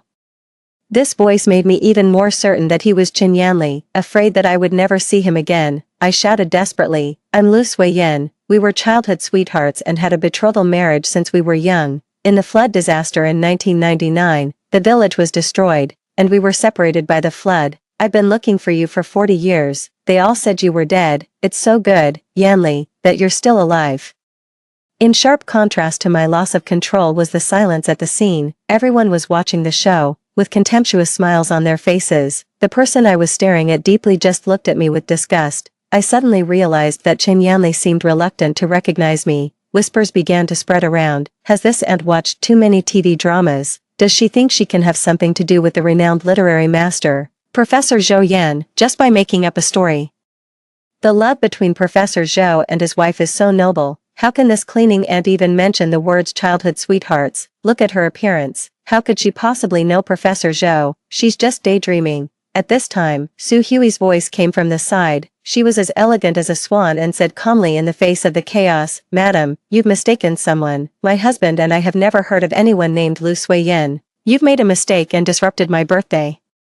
If you don't leave now, don't blame us for pursuing liability. Su Hui's voice was also familiar. I was certain that they were both pretending. They just didn't want to have anything to do with me. Uncle and Aunt Chen passed away 3 years ago. They were still thinking of you before they left. I suddenly looked up and stared at him fiercely. Qin Yanli, why didn't you go back to the village and take a look? Just because you didn't want to marry me, you even abandoned your own parents. Are you still human? Qin Yanli's expression finally showed a hint of loosening. He quickly adjusted his glasses, avoided my gaze, and said angrily, I said, you've mistaken someone. My surname is Zhou. The middle-aged man who looked very much like Qin Yanli pushed me to the ground. My father can't possibly know someone like you. Security guards, come here quickly. Even the child in his arms took the opportunity to spit in my face, too, over the years. In order to find Qin Yanli and take care of Uncle and Aunt Chen, I had done everything I could. Because of the betrothal marriage contract from our childhood, I never married in my life. However, Qin Yanli had clearly survived the flood but never returned to the village once. He changed his name in a distant place, married Su Hui, achieved success and fame, and had a large family. I wasn't willing to accept this. The day after I was thrown out of the hotel, I printed thousands of leaflets and made public my experience of searching for someone for 40 years. Qin Yanli and Su Hui were afraid of the great impact, so they privately found me and said they wanted to make peace. They put several stacks of money on the tea table. Su Hui held her head high. 500,000 yuan is enough for your old age support. Qin Yanli sat beside Su Hui with a slight frown, holding her hand. I stared blankly. It turned out that my 40 years were only worth 500,000 yuan. Do you think it's too little? Think for yourself. Can a rural woman like you earn 500,000 yuan in her whole life? Yanli and Ian and I have already done our best. Su Hui firmly took Qin Yanli's arm. Seeing that I didn't say anything, Qin Yanli impatiently stamped his foot. It's all in the past. What else do you want? I suddenly felt like laughing and looked up at the old man who was already white-haired. Back then, you let go of my hand in the flood to save Su Hui, right? Qin Yanli remained calm. You could swim. but shall we couldn't. What's there to talk about? But how could he know how self-blaming I was when I was struggling in the flood at that time? For 40 years, I had thought it was my fault. In countless dreams at midnight, all I could see were the scenes of the flood swallowing Chinyanli. It turned out that there was nothing to talk about. I lowered my head, clenched my hands, and asked in a low voice, "What about Uncle and Aunt Chen? At least they were innocent." Chinyanli sneered, "Innocent? How could they be innocent when they forced me to marry you?" He didn't seem to feel any guilt at all. "Lu Suiyin, I'm telling you, I'm free. Parents who ignore my thoughts are not worth having. Moreover, as you can see, I didn't do anything wrong. Without your constraints, I have achieved great success. If I had really married you instead of Shall We back then, I don't know which mountain village I would be regretting in now." The more Chinyanli talked, the more excited he became, as if he had suffered a lot over the years. "Take the money and be content," Su Hui sneered. "I didn't take the money because I was afraid they would accuse me of extortion." After leaving the villa, I continued to distribute leaflets and contact the media. I wanted to spend the rest of my life telling the world about the evil deeds of these two people, but before I could witness their downfall, I collapsed on the Cross River Bridge as if I had burned out and never got up again. Chinyanli and Su Hui were still regarded as an ideal couple in the eyes of the world. I became the cleaning aunt who caused a scene at the celebrity's birthday banquet and was widely spread in short videos. When I opened my eyes again, in front of me was the familiar bungalow in my hometown. 3. You two have a betrothal marriage. Why can't you sleep together? In my opinion, you should quickly make the marriage a fait accompli and let the Chen family send the betrothal gifts. The hoarse voice startled me. My father took another sip of wine. "Stop eating and go quickly." Seeing that I didn't move, my mother patted my hand. "Your father is doing this for your own good. If you don't keep an eye on Yanli, be careful that someone else takes him away." I finally realized that I had been reborn. "Are you deaf? Usually, when Yanli is mentioned, you can grin from ear to ear. Why are you being so coy now?" my father shouted. I slammed the bowl on the dining table. "Mom and Dad, I won't marry this man." My mother's eyes widened, and my younger brother's chopsticks fell to the ground. The next second, my father slapped me, but I dodged backward. "What are you talking nonsense about? What's wrong with you today, child?" My mother's voice was full of anxiety. My younger brother gnawed on the steamed bun and sneered. "Sister, you finally realize that Brother Yanli can't possibly like you. I thought you would never understand." "Yes, why didn't I understand back then? Why did I have to pour out my heart and soul for someone who wasn't worthy?" In my previous life, under the coercion of my family, I braved the severe cold and went to the Chen family's house. The parents of the Chen family treated me well. They took my hand and invited me to have a meal. Only Chinyanli pulled me outside with a cold face. "Running to a man's house at night, who doesn't know what's on your mind? Are you really that impatient?" I lowered my head and stammered. "It's my father, who drove me out," he said. "He said that if I didn't spend the night at the Chen family's house, he wouldn't let me back home." Of course, Chinyanli didn't believe me. He snorted coldly and ordered, "I've already said I'll marry you. What's the hurry? Go back." With a bang, he turned around and bolted the door. I didn't notice his undisguised disgust at all. I was excited by his vow that he would marry me. In the heavy snow, I was afraid of being beaten if I went home, so I sat in front of the Chen family's door for a long time. I didn't dare to drag my frozen legs back until the second half of the night. My father still noticed the sound of me opening the door. He slapped me several times and scolded me for being useless. Even though I was beaten, I was still happy in my heart, because Chinyanli said he would marry me. What was there to worry about? But this time, I didn't want to suffer from the cold and be beaten, and I didn't want to belittle myself anymore. Anyway, I will never marry him. After saying that, I took 2 steamed buns and went into my room. The narrow room was full of traces of Chinyanli. There were his discarded calligraphy works pasted on the wall, the broken pen he had thrown away on the table, the unused pencil case. Everything related to him was carefully collected by me and regarded as a treasure. But thinking of the ending in my previous life, everything in front of me became hateful. I threw all the things related to him into the trash can at once, having a second chance at life. I don't want to have anything to do with him anymore. 4. Early the next morning, my mother, as usual, stuffed 2 hard-boiled eggs into my hands. "This one is for Yanli." Looking at the eggs in front of me, I suddenly remembered my previous life. At that time, regardless of spring, summer, autumn, or winter, I would always put the warm eggs in my arms and run to school, and then put them in Chinyanli's desk drawer. One day, he came to my desk and said awkwardly, "Suiyin, 1 egg isn't enough to fill me up." I thought so too. He was in the stage of growing taller and needed more food. So every day after that, I gave him my egg as well. But who would have thought that while I was starving every day, Qin Yanli used my breakfast to court Su Hui. I found him to ask for an explanation, and he was actually very confident. You know that Su Hui only has her mother, and her family is in a difficult situation. What's wrong with helping a classmate? As he spoke, he sighed disappointedly. I didn't expect you to be so stingy. After we get married, will you still cut back on my food? After being said like this by him, I felt self-blamed, and because he mentioned getting married, my face turned red. I was deceived by his few words and continued to contribute my breakfast, thinking of myself at that time. I was really stupid. Mom, one is enough. What's wrong? Aren't you going to eat today? As soon as my mother finished speaking, I peeled the egg and stuffed it into my mouth. Then I went out to school under her stunned gaze. Qin Yanli arrived at the classroom a few minutes after me. He was wearing a black windbreaker and brushed off the snow on his body, behind a pair of round glasses. His brows were composed. He was tall and slender, always having an elegant and outstanding temperament that didn't match our small village at all. Qin Yanli, as usual, groped in the desk drawer, but after searching for a long time, he found nothing. He seemed not to believe it and bent down to check carefully. After confirming that it was empty, he suddenly turned around and looked at me. My attention was on memorizing words. At this time, Su Hui walked in with her head down. She was wearing a clean floral cotton padded jacket and had 2 braids. In the cold winter, unlike us who were all frostbitten with red cheeks, her skin was translucent, like a peach. Her slender hands showed that she had never done any housework. I remembered that Qin Yanli always said she was pitiful. Now it seemed that I couldn't see where her pitifulness was. Although she only had her mother loved and protected her very much and would never let her do any heavy work, and I had been herding cows, gathering pigweed, and carrying well water since I was a child, and I would be slapped by my father for no reason. My hands were as rough as sandpaper.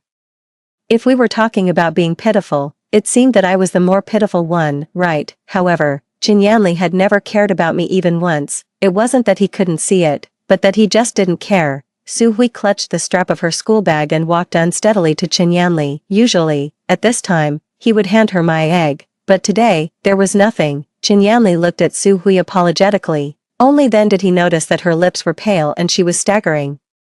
He realized that Su Hui had her period. 5. Sit down first and drink some of my hot water. Wait for me, I heard Qin Yanli say. Then he came to my desk, looking very nervous. Sui Yin, where's my egg? There isn't any. There won't be any in the future either, I said, looking at the book. Qin Yanli was very impatient. Sui Yin, don't be naughty. I just want my share today. As he spoke, he actually grabbed my school bag and started searching it. I was so angry that I almost exploded.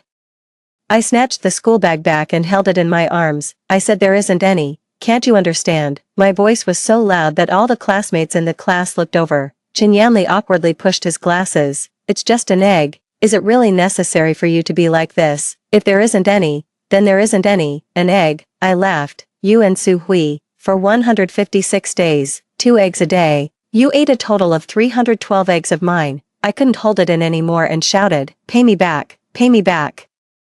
Qin Yanli's eyes widened. He had never expected me to treat him like this. Sui Yin, are you crazy? I grabbed his collar tightly and looked at Su Hui. You 2 shameless people. Pay me back quickly. Suddenly, Su Hui's eyes were filled with tears. She hugged her head and lay on the table crying. The classmates began to whisper, I'd feel ashamed if I took someone else's egg for free. But she's eaten over 100 eggs and still has the nerve to cry.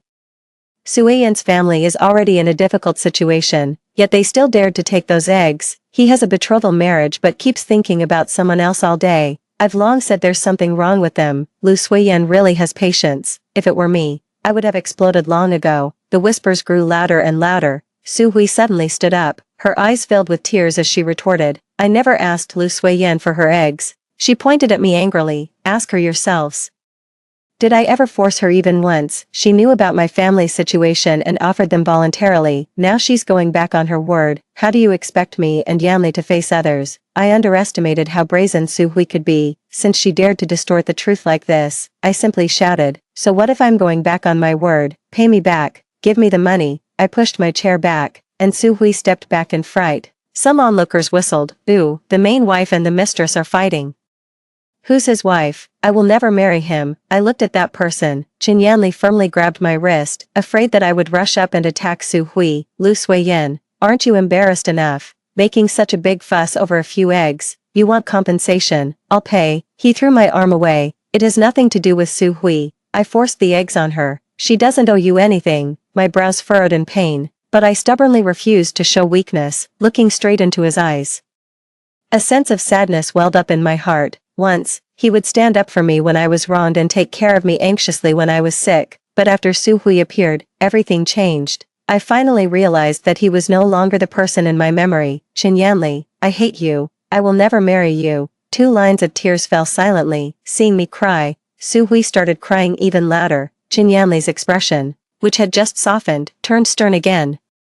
He withdrew his hand that was reaching out to me and curled his lips disdainfully. Fine, that's exactly what I want. Then he quickly walked over to Su Hui, squatted beside her desk, and comforted her in a soft voice. 6. The next morning, Qin Yanli slapped a few banknotes on my desk. Without looking up, I took the money and no longer pestered him all the time like I used to. Now, Qin Yanli was almost inseparable from Su Hui every day. Whether it was on the way to and from school or during breaks, however, I could occasionally catch him looking at me out of the corner of my eye. It seemed that Qin Yanli had been waiting for me to change my mind. This was an era when knowledge could change one's destiny. No matter how noisy the surroundings were, I devoted all my energy to studying. In my previous life, I never had the chance to change my life. When I was in my senior year of high school, although my grades were quite good, my father said, if a girl studies too much, she'll become too opinionated and start competing with men for power. Once you marry Yanli, won't you be arguing with him every day? In my opinion, you should quit school as soon as possible and save some money for Xiaobao. Unwilling to accept this, I went to ask Qin Yanli for his opinion. At that time, he was practicing calligraphy and didn't care about this decision that could change the course of my life. He lifted his indifferent eyes and said, "Isn't your biggest dream to be a good wife and loving mother and spend your life with me? What's the use of studying?" I didn't notice the mockery in his words. Blushing, I lowered my head and stammered in protest. I never said such a thing. My unwillingness was overshadowed by joy, so I dropped out of school in my senior year. Even my head teacher talked to me. She said I was sure to get into a good university and told me not to give up on myself. I smiled calmly and said, "Teacher, for a rural girl like me, getting through high school is already quite an achievement." After that, I stayed at home to help my parents with farm work, waiting peacefully for the day when Qin Yanli would marry me. But in the end, a flood made me a widow for him for 40 years. In those 40 years, I wasted my youth and exhausted my beauty for him. Meanwhile, he had a large family with Su Hui, enjoying the happiness of family life. Reborn. I made up my mind to go to university and have nothing more to do with Qin Yanli. I did well in all subjects except mathematics, which I often failed, so as soon as class was over, I would go to ask my head teacher for help and take copious notes. I never imagined that the notes I cherished so much would be destroyed by Su Hui. 7. One day, after having lunch at home, I rushed to school without taking a break. On the way, I met Qin Yanli. The moment our eyes met at the alley entrance, he crossed his arms and sneered, "Thought you hated me. Can't you last a few days before coming to find me?" I ignored him and quickened my pace, trying to create some distance. Eager to get to the classroom and organize my notes, we walked in silence until we reached the classroom door. Qin Yanli stepped forward quickly and grabbed my arm. "Lu Suiyin, let me tell you, you can play your act, but my patience has limits. If you get jilted, don't come crying to me." I raised my head calmly and said, "I've already told my parents that I'm breaking off the engagement with you, not the other way around." Qin Yanli's pupils dilated. For the first time, I saw a startled expression on his face. Then he sneered, "Your parents are just as difficult to deal with as you are. What difference does it make if you told them?" Qin Yanli didn't believe that I had given up on him, but it didn't matter anymore. In half a year, I would be admitted to university and leave him behind completely. Let go. I struggled free and pushed the door open into the classroom. What greeted my eyes was Su Hui standing in front of the trash can. She was holding my notebook and tearing it into pieces. One by one, my blood boiled instantly. I rushed up, grabbed her braids, and threw her to the ground. My precious notebook had already become shreds, stuck in the trash can and soaked in dirty water. "Lu Suiyin, what are you doing?" Su Hui let out a scream and got up, swinging her fist at me. I kicked her down again. Doing farm work all year round had its advantages. At this moment, for example, Su Hui had no ability to fight back. "Why did you touch my notebook?" "Why?" I asked, slapping her hard. Suddenly, a powerful force came from behind. My neck was locked, and the next second, I was thrown to the side. My forehead hit the desk and chair, scraping and bleeding. Dazed, I looked up and saw Chen Yanli protecting Su Hui in his arms. The girl's crying made the boy's eyes red. Has Lu Suiyin gone crazy? It's just a notebook. Do you have to be so brutal? I suddenly remembered the scene when Chen Yanli stood up for me when we were kids. Back then, he was just a little taller than me in his cotton-padded jacket. He spread his arms to protect me behind him, clenched his small fists, and threatened the second-grade boy opposite in a childish voice. Nobody is allowed to bully Suiyin, otherwise, I'll beat you up. He grew up with me as the center of his world. How could someone who once promised to grow old with me change so quickly? I bit my lip hard, and big tears fell. Only then did Chen Yanli notice the wound on my forehead. Before he could speak, Su Hui, who was lying in his arms, wailed at the top of her lungs. I didn't know it was Suiyin's notebook. I saw it on the ground and thought it was trash. I really didn't know. Perhaps Chen Yanli felt a bit guilty towards me, but I could never compare to Su Hui. He carefully examined Su Hui's wounds. When he saw the scratches on her ear, he became furious. Lu Suiyin, you're used to fetching water and carrying manure all day. You don't know how hard to hit. Can you take responsibility if she gets a scar? He punched the ground.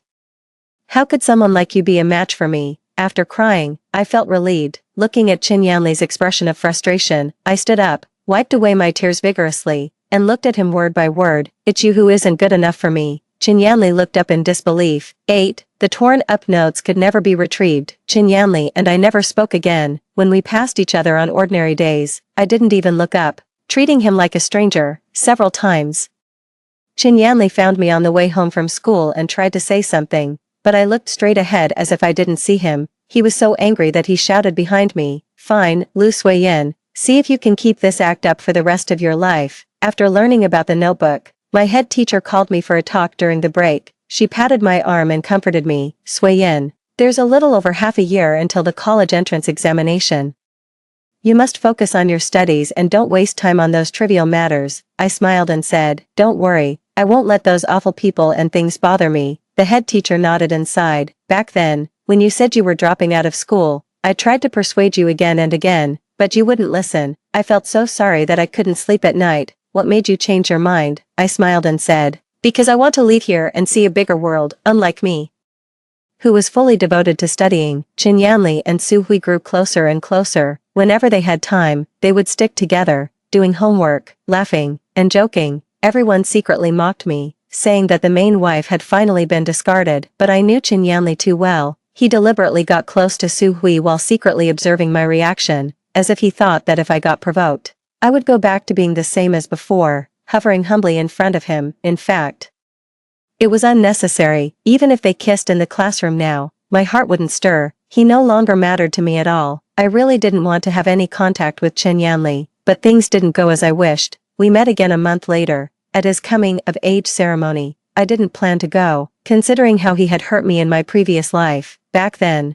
I started preparing for Chen Yanli's coming-of-age ceremony early. After finishing farm work and homework every day, I would stay up late knitting a sweater for him. It took me 5 whole months, constantly undoing and re-knitting, before I finally finished it. At the lively banquet, the villagers jeered, saying that since both Chen Yanli and I had come of age, we should get married the next year. Looking at the handsome face of the boy opposite, I lowered my head, my ears burning. Su Hui, who was sitting below, stamped her foot in anger and ran out. Chen Yanli saw this scene. In response to the teasing, he suddenly exploded and threw the sweater I gave him onto the dining table. The soup stained the white sweater yellow, and the alcohol stove instantly set it on fire. He clenched his fists, his eyes red as he glared at me. "I hate white the most." Then he dashed out to chase after Su Hui. After that, there were all kinds of rumors about my humiliation in the village. How could I put myself through that again, unexpectedly?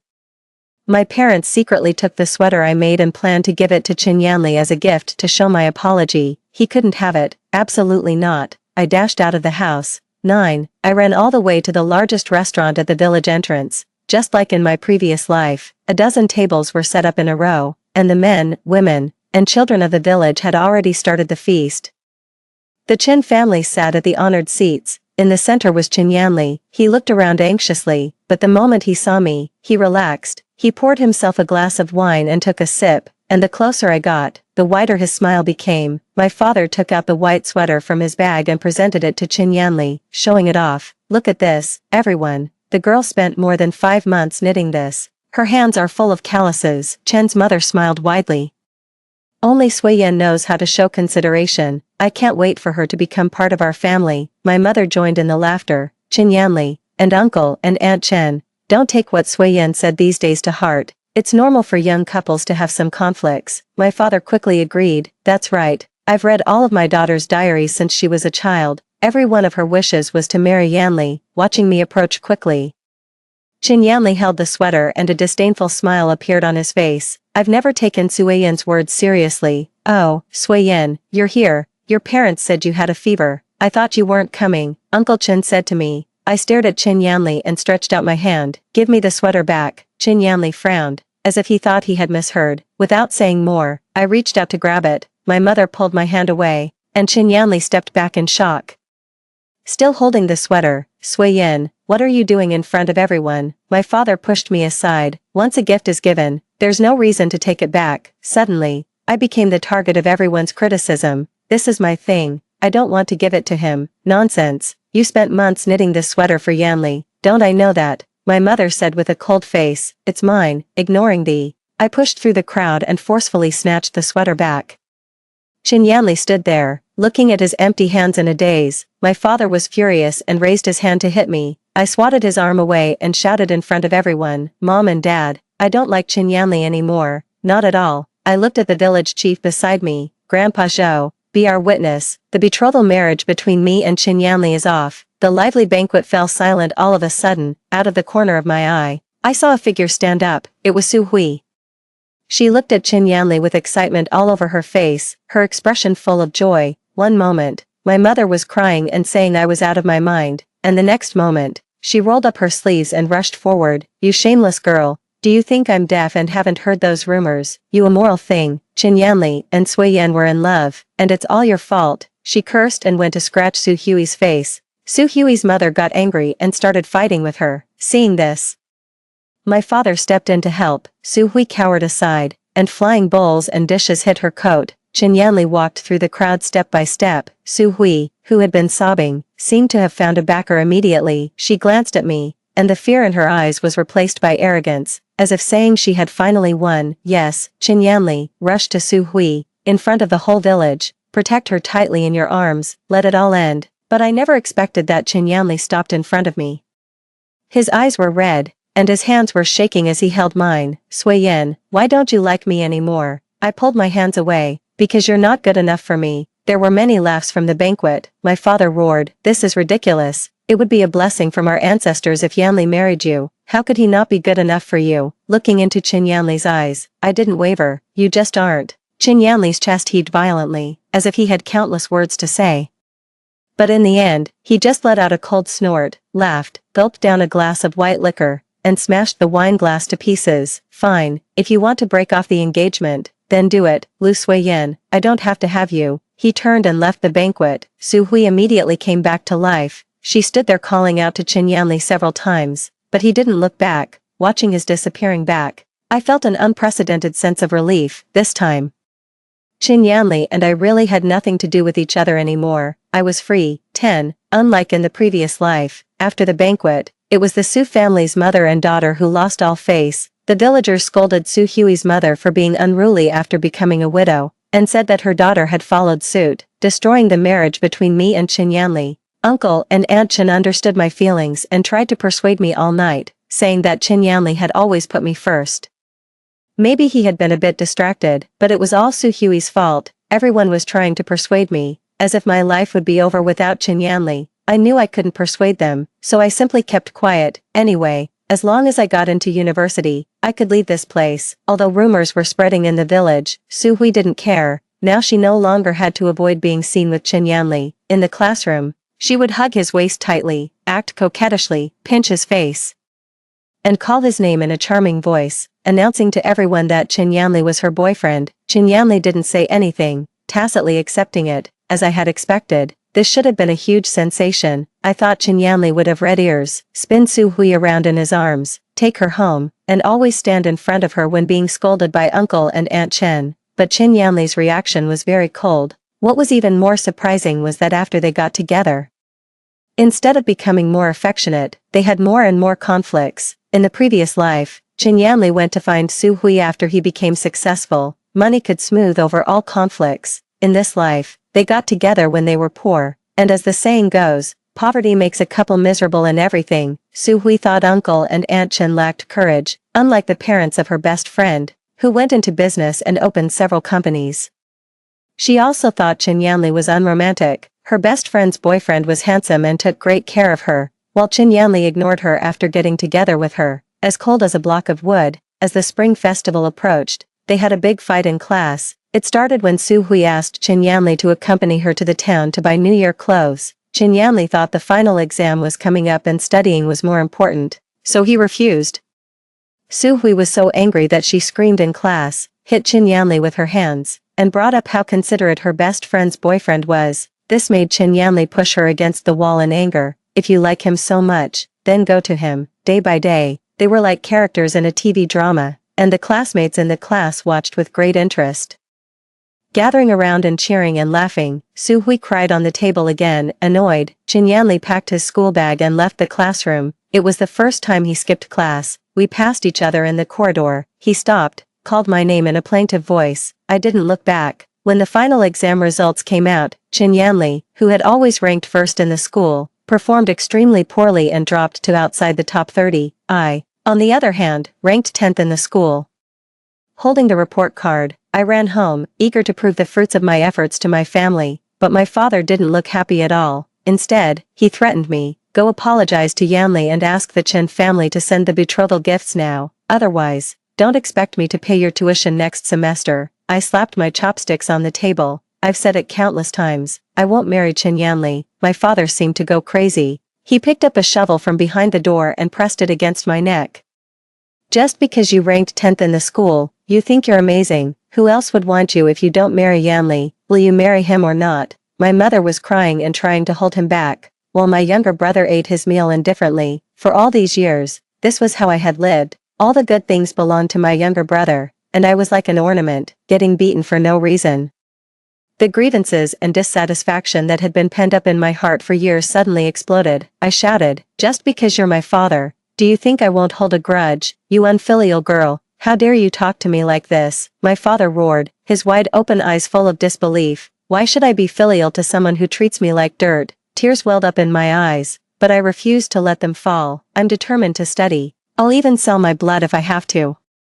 This dispute reached the Chen family. Early the next morning, I was torn between going to the town to work during the winter vacation or borrowing money from my head teacher first. As I walked in the snow, feeling lost, suddenly someone hugged me from behind. Before I could scream, I heard Chen Yanli's voice in my ear. 11, Sui Yin, please don't sell your blood. It's very dangerous, I'm begging you. He held me tightly, his body trembling slightly, as if afraid that if he let go, I would do something stupid. After a moment of stunned silence, I broke free from his embrace. My business has nothing to do with you. I turned and walked away. Chen Yanli persistently grabbed my hand and handed me a stack of banknotes of various denominations. Sui Yin, I'll pay for your studies. Looking a bit nervous, he turned his face away. I'd broken up with Su Hui. I've thought a lot during this time. Sui Yin, I'm sorry. I was wrong. Su Hui isn't worth my love, so.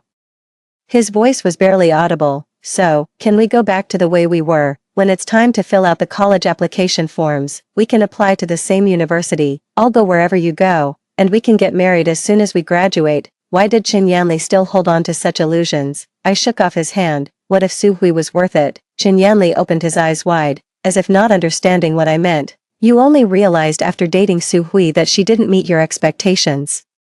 But what if she did? If she was your first love and your confidant, quiet, perfect, and willing to give everything for you, if that were the case, would you still be standing here today? Chen Yanli, even if I sold all my blood and it was reported in the newspaper, you'd probably just open it up and read it as news. I was calm, and as I spoke, I laughed. Chen Yanli, I know you too well. You thought I was joking when I said you weren't good enough for me, right? No.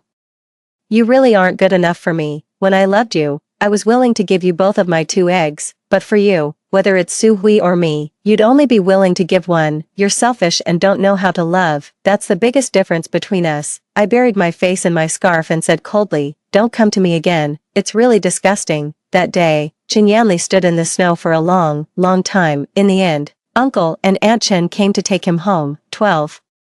I still didn't have the courage to borrow money from my head teacher. I decided to go work during the winter vacation to save some money first. If it really didn't work out, then I'd trouble my head teacher. That night, my mother pushed open the door to my room and stuffed a small box into my arms. I'm not capable, but I'll definitely scrape together the money for you to go to school. Under the dim light, she patted my hand. Only then did I notice how rough her hands were, like sandpaper.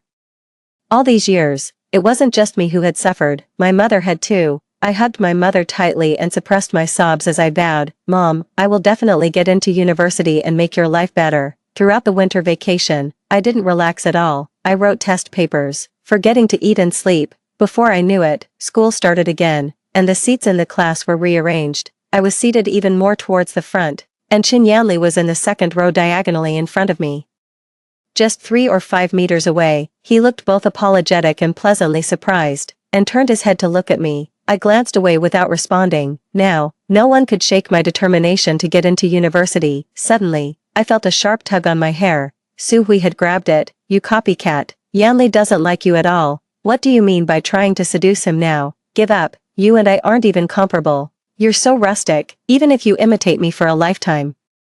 You'll never be as good as me." When I turned my head, I saw that Su-hui was also wearing an orange-red padded jacket. She thought I was copying her. I didn't want to waste time explaining. I grabbed her arm, kicked her to the ground. Su-hui couldn't fight me. She just wanted to play the victim, squirming on the ground. "Yanli, help me. I'm so scared. I'm going to be beaten to death." Wah. With a drama at the start of the school term, the classmates were all as excited as monkeys, gathering around and shouting, but Chin Yanli rushed to me, gently smoothing my disheveled hair with a worried look. "Sui-yen, are you hurt anywhere? Don't touch me." I stepped back, hearing the commotion. Su-hui immediately got up and hugged Chin Yanli tightly from behind. "You clearly told me that a rustic girl like Lu Sui-yen wasn't good enough for you. What's wrong with you now? I'm prettier and more sensible than her. We're a perfect match. Yanli, please don't break up with me." Chin Yanli's face changed drastically when his past words were exposed. He forcefully broke free from Su-hui and shouted angrily, "Sui-yen and I had a betrothal marriage. We were meant to be together. It was you who meddled. What right do you have to accuse us wrongly?" Su-hui stood there in disbelief, her eyes blurred with tears. I tied up my braid and stared at her, threatening, "If you provoke me again, I'll show you what a rustic country girl is capable of." After this incident, Su-hui indeed became much quieter, but she still pestered Chin Yanli, hoping he would change his mind, and Chin Yanli just kept refusing her. Somehow, from some point on, he only had eyes for me. 13. The college entrance examination arrived along with the sweltering summer. In my previous life, I didn't take the college entrance examination, so this time, everything was a new experience for me, but I wasn't nervous at all. I knew I had prepared thoroughly. Sure enough, after getting the test papers in the exam room, I wrote non-stop. Soon, the results were announced. I scored 636, ranking second in the school and 8th in the entire township. Surprised, my head teacher specially came to my home and told me not to worry about the tuition fees, as the village chief would arrange for donations to support me. When my father saw this, he didn't dare to speak loudly in front of me anymore. As for Chin Yanli, he was constantly pestered by Su-hui, and his performance in the exam suffered. He only scored a little over 500 points. Su-hui had never focused on studying and didn't even score 300 points. Uncle and Aunt Chin came to my home to chat, complaining that Su-hui had held Chin Yanli back. As they talked, they looked at me. Aunt Chin wiped her tears and said, "I've always said Sui-yen is the best." I smiled but didn't say anything, then left the room. On the day of filling out the college application forms, Chin Yanli stood in the corridor looking dejected. When he saw that I was also going to fill out the forms, he followed me and said in a low voice, "Sui-yen, which university do you plan to apply to?" "It's none of your business," Chin Yanli almost pleaded. "Sui-yen, please tell me. Even though I can't go to the same university as you, I want to be in the same city as you." I turned to look at him. "Where do you want to go?" Chin Yanli's face lit up with surprise. "I want to go to Beijing." "Sui-yen, I see. I'm not going to Beijing." Chin Yanli stood there stunned, his eyes welling up with tears. He said reluctantly, "Sui-yen, do you hate me that much? Before, no matter what I did, you would forgive me. Now that I know I was wrong and I'll never hurt you again, why won't you forgive me this one last time?" I wanted to say, "It's not that I hate you, I just don't care anymore," but I didn't look back. For someone who was no longer important, ignoring him was enough. 14. After filling out the application forms, I stayed at home waiting for the admission notice. Suddenly, continuous heavy rain started to pour down. The date circled on the calendar was getting closer and closer. It was the day when the village was destroyed by the flood in my previous life. Our village had several heavy rains every year. In the previous life, no one took it seriously, and it was the same this time. I told my parents that the rain was too heavy and something was wrong, and we should leave immediately. They said I was too nervous waiting for the admission notice and was being overly suspicious of the annual rain. I didn't dare to delay. I went to find my head teacher in the middle of the night with an umbrella. She had always trusted me the most. With her support, we managed to persuade the village chief and contacted the staff in charge of the dam upstream. They said the water level had indeed risen more severely than in previous years, but they didn't dare to decide whether we should evacuate the village or not. I couldn't help but shout, "Uncle Joe, our entire village can't afford to take this risk. How about we mobilize everyone to leave first? Once the rain subsides, we can always come back." My words gave the village chief the determination he needed. He immediately stood up, slapping the table. "That's right, we can't afford to take the risk. I'll go door to door right now to persuade everyone." In the middle of the night, the entire village was lit up. People carried their valuables on their backs and headed towards the town on higher ground upstream. Chinyanli walked behind his parents. When someone saw me leading the way, they deliberately complained loudly. The village chief actually believes a little girl and is making the whole village toss in the middle of the night. In my opinion, the rain is about to stop. What's the point of running away? The young man was about to continue humiliating me when Chinyanli picked up a bamboo pole and hid it in front of his rubber shoes. He looked at the young man coldly. "Since the rain is about to stop, you can stay behind." Confronted like this, the other person blushed with embarrassment. Of course, he didn't dare to go back to the village and quietly turned and followed the crowd. In fact, there were quite a few people who thought the same way, and many people indeed stayed in the village, such as Su Hui and her mother. They insisted, "Our village hasn't had a flood in decades, so there won't be one this year either." No matter how the village chief tried to persuade them, they refused to leave. But when the flood came, it came quickly and no one could stop it. The next morning, the news that the village had been destroyed spread everywhere. Many people rushed to me and the village chief to express their gratitude. On the third day, after the sun came out, the water level dropped significantly. The village chief organized those who could swim to go back for disaster relief. When he saw me join the team, Chinyanli quickly raised his hand as well. We rode back to the village. Everywhere we looked, there were destroyed earthen houses and bungalows.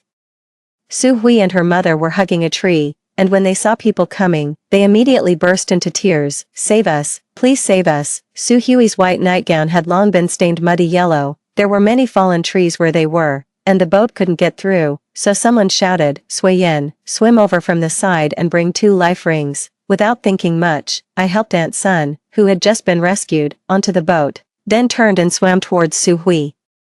I never expected that at such a critical moment, she would try to harm me. She slapped away the life ring I handed her, pretended to be weak and fell into the water. The next second, while pushing me underwater, she screamed, "Ah, I can't swim, I'm so scared." Chinyanli was not far away. Su Hui believed that if she was about to die, Chinyanli would definitely save her. I was a good swimmer, but Su Hui clung to me like a monkey. I choked on several mouthfuls of muddy water, and my consciousness gradually faded. Chinyanli, who witnessed everything, quickly put down the oars. He had never swum so fast nor been so panicked. Su Hui was overjoyed and kept shouting, "Yanli, save me." Suddenly, a huge flood wave surged, and both Su Hui and I were swept away. When the turbid floodwaters, carrying broken logs, crashed down on my head, Chinyanli stretched out his arm to block it. There was a sickening cracking sound of bones breaking. He pressed me tightly against his chest. "Hold on to me." He didn't even glance at Su Hui, who was screaming in the distance and grabbing onto a floating log. "Keep your head down." Chinyanli suddenly pressed me into his arms as a piece of steel rebar scraped across his back.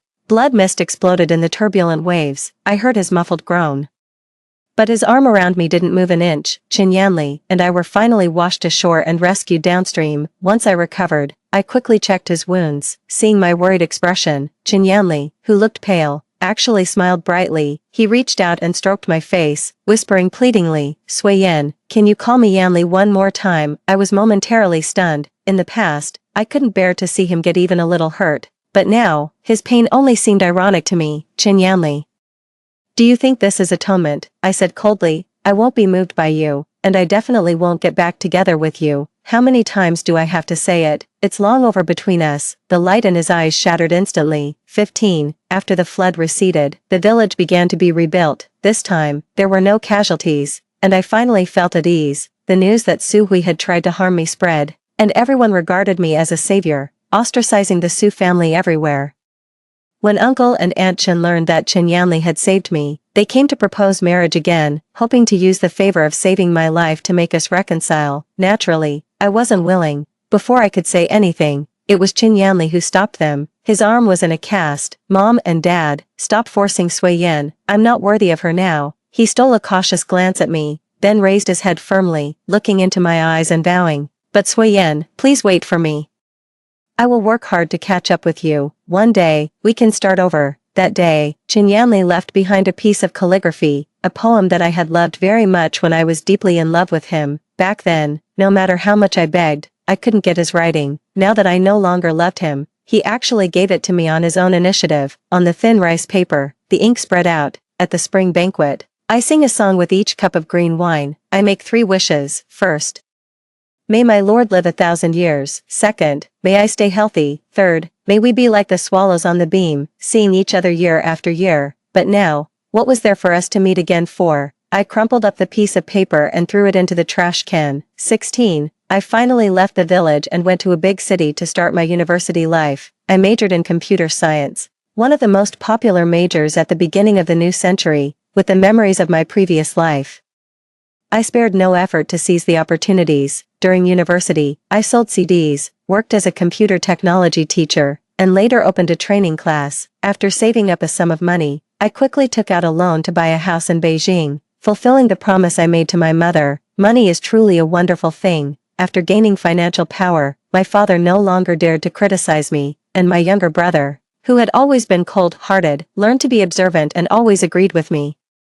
Since I started university, Chen Yanli would come to see me whenever he had time. Sometimes he would just watch from a distance, and sometimes he would come up and talk to me about his recent situation as if performing a monologue. I was annoyed and told him to get lost. One day, there was a boy by my side. He was completely different from Chen Yanli. He wasn't arrogant at all, never put on airs, and seemed willing to give me everything he had. When he saw the boy, Chen Yanli, who had always remained calm, finally lost his mind. He grabbed my shoulders and shook me violently. "Sui Yan, why didn't you wait for me? I've been working hard to be worthy of you. Why do you pretend not to see it?" I held back my anger. "What does your business have to do with me? Get lost. Stop interfering in my life." Chen Yanli shook his head in disbelief. The next second, Qin Yi subdued him and pinned him to the ground. "You're the one pretending. Sui Yan hates you so much, but you keep pretending not to see it." He looked up at me to soothe me. "Sui Yan, go back to the dormitory first. I'll handle this." I nodded and quickly left. Chen Yanli shouted desperately, "Sui Yan, don't go. Please, don't leave me." After that, I was prepared for him to pester me again, but unexpectedly, for 5 consecutive months, Chen Yanli seemed to have disappeared. Later, I found out that Chen Yanli had married Su Hui. It was said that after causing a scene at my school that day, Qin Yi and I called the police. He was given a major demerit at school. In a bad mood, he indulged in alcohol. In a muddled state, he ended up sleeping with Su Hui, who had come to find him. Su Hui threatened that if Chen Yanli didn't marry her, she would create a fuss everywhere and that she had plenty of ways to ruin his life. So, while still in his junior year of university, Chen Yanli and Su Hui had a simple wedding in the village. After learning all this, I finally felt completely relieved. 17. 8 years after graduation, I went back to the village for the first time, to discuss the establishment of a girls' school there. In recent years, my computer training school had been doing well, and I had already opened 3 branch schools. Having come from a mountain village, I couldn't forget the looks in the eyes of girls who, like me, longed for knowledge. After earning my second pot of gold, I shared my idea of building a girls' school, and Qin Yi strongly supported me. Accompanying me back to the village, one spring day, we were walking through the fields with town and village officials, checking the potential locations for the school. Suddenly, a shrill curse stopped everyone in their tracks. "Damn it, all you do is drink all day long. Why don't you just drink yourself to death?" Su Hui, holding a baby in her arms, kicked someone out of the house. The person, with disheveled hair, looked like a homeless person. After rolling on the ground twice, he simply sat there and took big gulps of wine. Suddenly, he froze. and our eyes met. The cinnabar mole that had once been so dazzling under his messy hair had long faded. Qin Yanli stood up tremblingly and walked towards me step by step. Sui Yin, did you come to see me? The people around quickly surrounded me protectively. The village chief cursed, go home right now and stop scaring people. Qin Yanli seemed to come to his senses. The wine bottle shattered on the ground. Looking at his rough hands, he desperately pulled at his hair, apologizing like a madman. Sorry, I had heard about his situation. After marrying Su Hui, he had been depressed and developed a drinking problem. He had become a good for nothing, staying at home all day. Su Hui, who had used all means to marry him, now deeply regretted it. At this moment, Su Hui rushed out when she heard the commotion. When she saw me, her face changed instantly, then she spat on the ground. What the hell are you looking at? Want to rekindle an old flame? Here you go. Take this piece of trash away right now. Don't you dare curse at Sui Yin. Qin Yanli jumped up and started fighting with Su Hui. It's all your fault, you've ruined me. The immortal love from my previous life had now become so pathetic. Halfway through the construction of the girls' school, Su Hui left the village with her child. Shortly after, Qin Yanli disappeared as well. Maybe he changed his name and started over in a distant place again, but I no longer cared. 18. On the day the girls' school was completed, I went back to the village again. The 6-story teaching building stood at the entrance of the village. With white walls and red tiles, looking like a crane spreading its wings, a little girl with pigtails ran over, tugging at the hem of my clothes. Principal, can I be as amazing as you in the future? I squatted down and wiped the mud off her face. Of course you can. As long as you study hard, you'll be even more amazing than me in the future. These chattering little girls, some of them used to herd cows in the